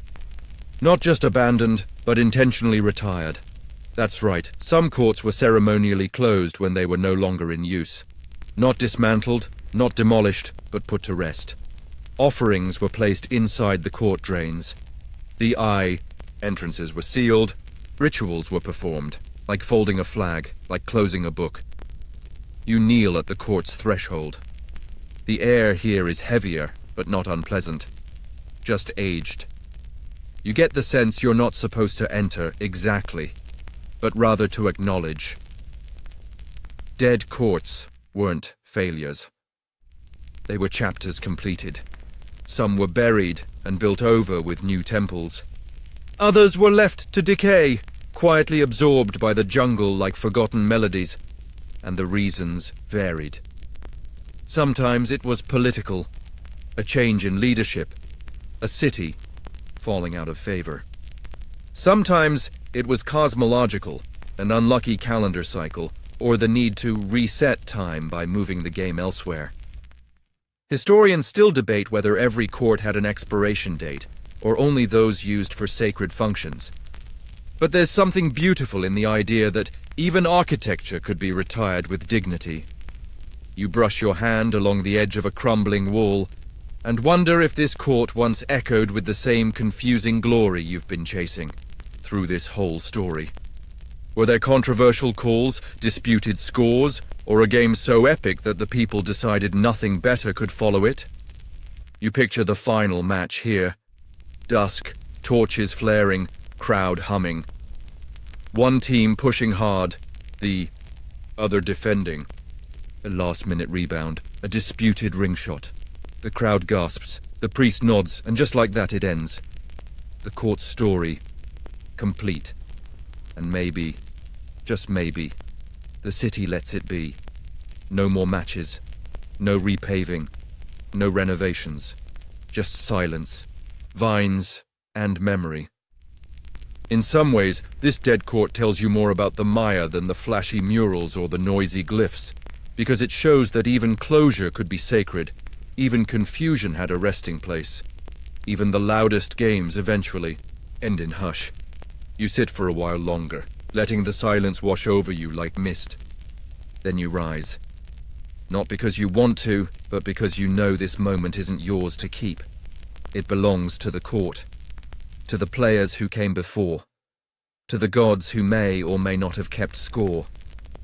You step away slowly, each footfall respectful, as if not to wake something that has already chosen sleep. And as you re-enter the trees, you glance back one last time. The court doesn't speak, but you feel its message anyway. Thank you for remembering. Now go. You walk on in silence now, deeper into the jungle's embrace. The air is thick but not hot, just full of history, like the breath of old stories lingering on your neck. Soon, you reach a place that's neither court nor temple, just a rise in the earth, flat and broad, with low stone platforms arranged in a circle. There's no sign, no plaque, nothing to declare its purpose. But archaeologists believe these kinds of spaces were used for training, not just in skill, but in mindset. Because to play the ball game was to be part of something bigger than yourself, and like any spiritual practice, it required preparation.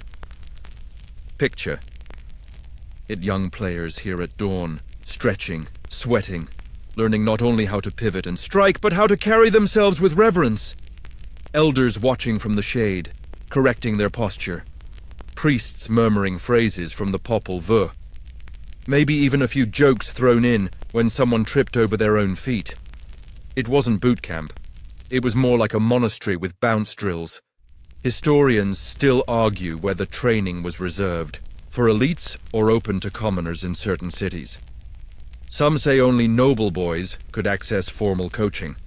Others argue that regional courts created their own community leagues, with open training for all ages. And then there's the theory that some players were chosen through dreams.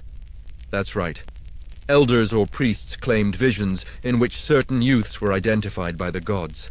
Those chosen would then be plucked from their homes, brought to the city, and trained as vessels of ritual motion. Whether that's true or not, you have to admire the poetry. You wander between the low stones and imagine what those early mornings must have sounded like: bare feet scuffing against packed earth, the hollow thud of a ball hitting hip or thigh, a sudden burst of laughter when someone tried to show off and misjudged the bounce. There were drills, yes, but also stories. Every gesture had meaning. Why do we twist our bodies this way? In teacher might ask. Because that's how Hunahpu tricked the lords of Xibalba. Why do we respect the ring, even if we miss? Because the ring sees more than we do. Training wasn't just about form, it was about belief and discipline. Some accounts suggest players followed special diets before tournaments, avoiding certain foods, fasting on calendar days. Others had to remain celibate for a time, or wear ceremonial cloth to contain their energy.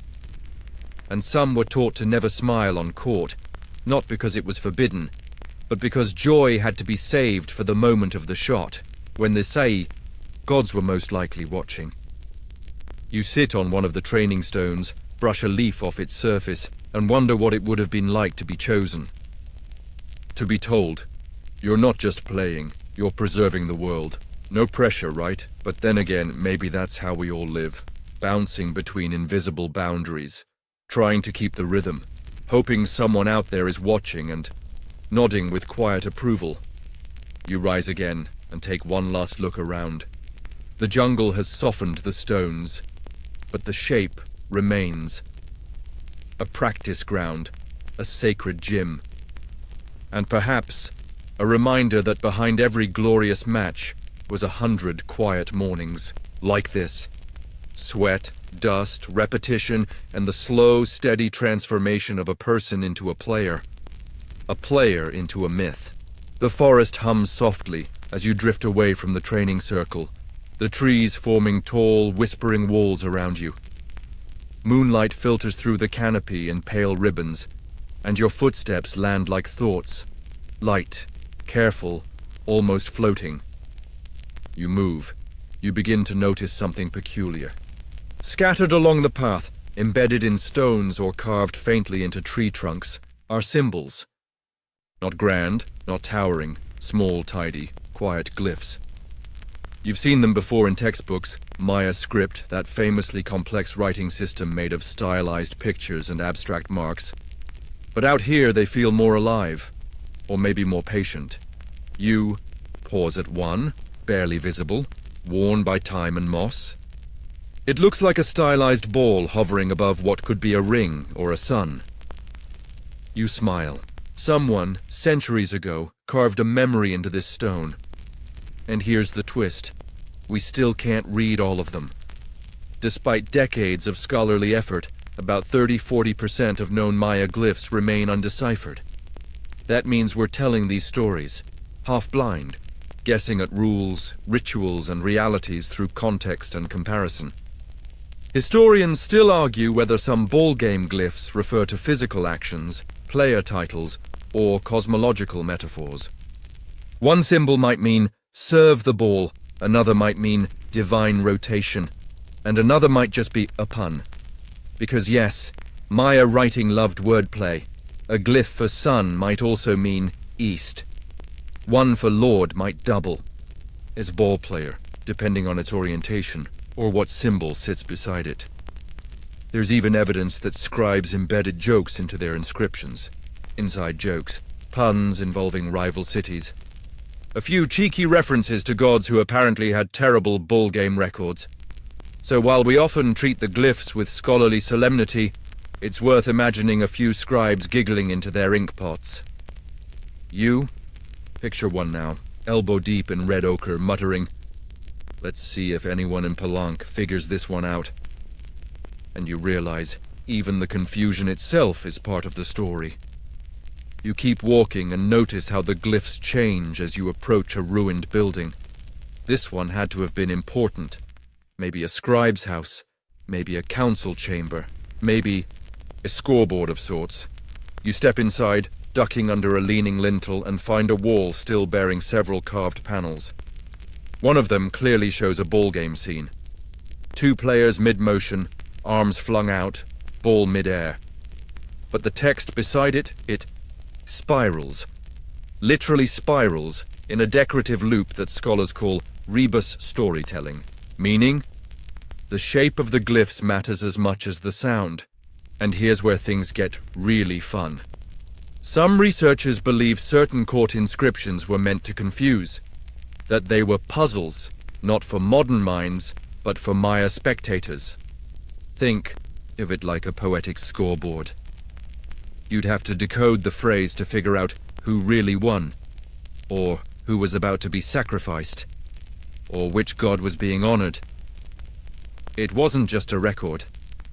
It was a challenge. You lean closer. The glyphs are too faded to decipher, but you swear you can feel their cleverness, their quiet amusement. Like someone whispering riddles from behind a curtain of centuries. It hits you. The Maya didn't just play the game, they wrote it, painted it, encoded it, confused us, on purpose. And it worked, because here you are, centuries later, still trying to make sense of it all. Still tracing the spirals, still listening. You step back into the forest, letting the glyphs fade behind you. And as you go, you can't help but imagine that somewhere, somehow, the original scribes are still watching. Smiling and maybe saying, "Not bad, traveler, but you've only guessed half the story." The trail dips and rises now, like the quiet swell of waves. You follow its rhythm without thinking, lulled by the chorus of distant frogs and the crunch of your own steps against the loam. Eventually, you reach what seems to be the edge of the ruins. The trees thin, moonlight sharpens, and there, standing slightly tilted and cradled in roots, is a stone stele, taller than you, worn but still proud. This one doesn't show a game. It shows a man, arms raised, elaborate headdress, a stylized ball floating above one hand. Behind him, swirling clouds and jagged lines, lightning maybe, or motion, or music. You read the glyphs the best you can, though you recognize almost nothing. But scholars believe this stele commemorates a dream match. Yes, really, an actual ball game played in response to, or perhaps within, a dream. And this isn't a fringe theory. In several Maya cities, records refer to events that were dream-induced.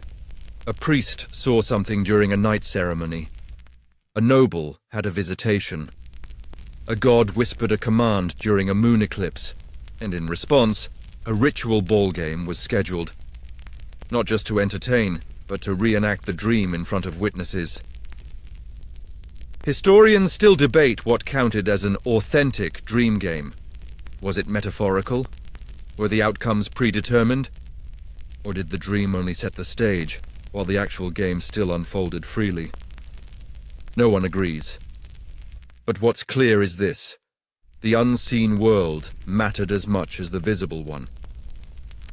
To the Maya, a game played on the court could have started in a cloud, in a jaguar's whisper, in the soft blinking of stars at midnight. You trace the stele's edges. This noble may have played the dream game himself, or maybe he sponsored it. Maybe he even claimed that he dreamed the god's strategy, and by playing it out he aligned his city with cosmic forces. Isn't that oddly comforting? The idea that play could be a divine transcription, that somewhere in the spirit world, a game had already happened, and your job was simply to perform it again, faithfully, with sweat and sound and skill. You take a deep breath and look up at the sky, and you wonder, how many dreams do we ignore? How many court-sized invitations do we miss because they're not real enough? Out here, in this overgrown silence, the line between real and unreal feels thinner than paper. You imagine the dream match as it might have unfolded. Two teams in luminous robes, not sweating, not breathing, but moving with impossible grace. No crowd, just moonlight and stars. A ball that hums as it flies. And a court that stretches not north to south, but into time itself. Maybe the Maya weren't trying to control the gods with their ball games. Maybe they were trying to remember something they'd once seen in sleep. Something that had no words, no glyph, just a rhythm. Bounce, step, spin, fall, rise, repeat. You smile at the stele. Whatever dream inspired it, the stone remembers. And now, so do you. You're nearly back at the beginning now. The path circles around like the arc of a ball in motion, returning to where it once leapt from a player's hip. But before the jungle fully gives way to open sky again, there's one last place to see: a small platform, hardly more than knee-height, overgrown with moss, but unmistakably intentional. It's not a court, not a stele, not a temple. It's what some archaeologists believe to be a scorekeeper's perch. Yes, even in the middle of a ritual game tangled with myth and gods, somebody still had to keep track of the score. You crouch beside the platform and picture it. A small figure, maybe a scribe, maybe a child, seated cross-legged with a set of marked stones or painted sticks, recording each bounce and pass with quiet precision. Some cities had elaborate scoring systems. Others were more symbolic, and sometimes the winner didn't matter at all.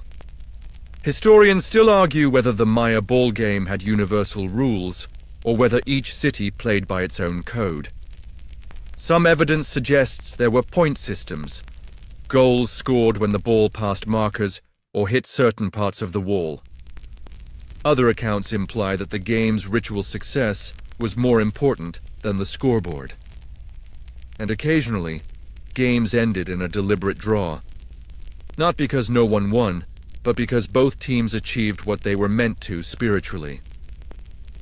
You lean on the stone and imagine the scorekeeper listening intently, trying to decide, was that a point or just a close call?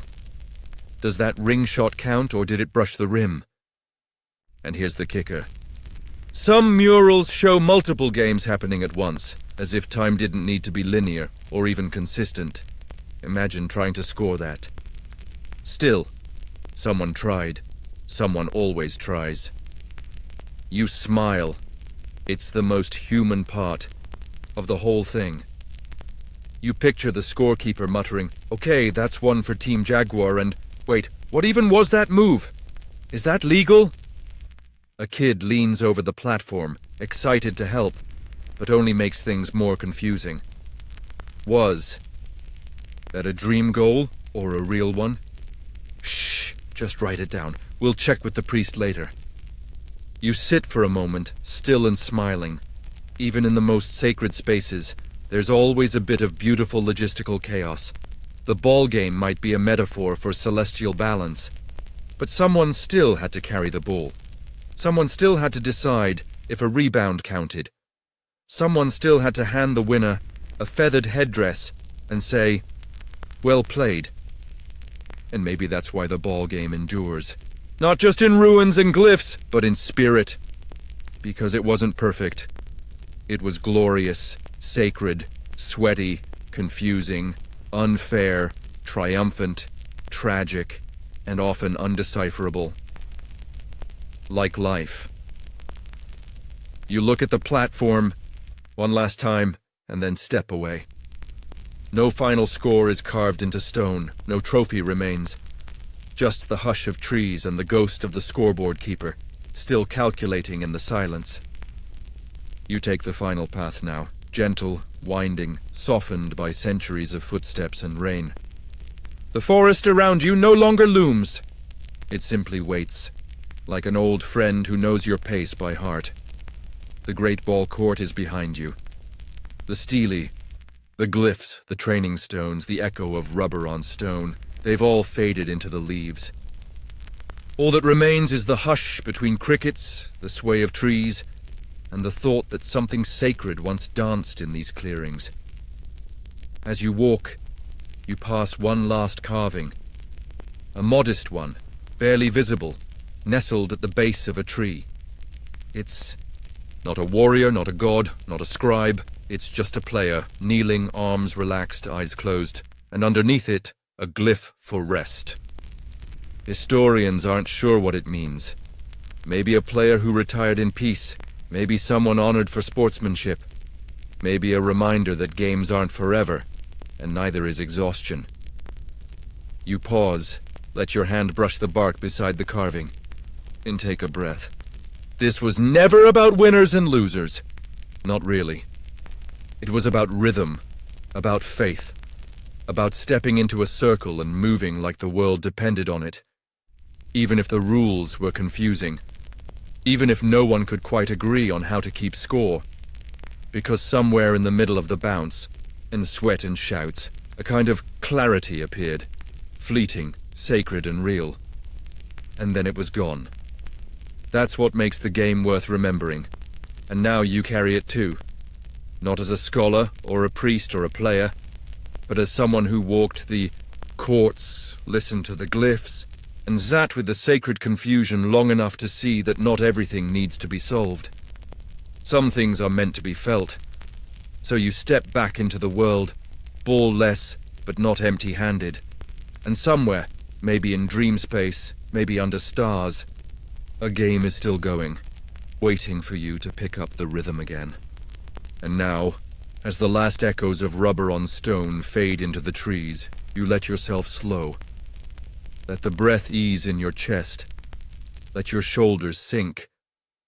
Let the idea of scoring, of winning, of trying, slip off your back like an old tunic. You've wandered far tonight, through temples and tunnels, courts and questions, You've watched shadows move like players in the half-light. You've felt the weight of sacred games and the weight of not knowing everything. And that's okay. You were never meant to solve it all. You were only ever meant to walk the court, hear the bounce, feel the hum of stories pressed into moss and memory. So breathe. Let the jungle wrap its hush around you like a blanket. Let the gods, confused, amused, watching, nod in your direction, satisfied with the way you listened. Because sometimes, listening is the play, not speaking, not scoring, just listening. And now let that rhythm carry you into sleep. That soft, slow, sacred rhythm that says, you're here, you've arrived, you can rest now. The match is over for tonight, and it was beautiful. Good night.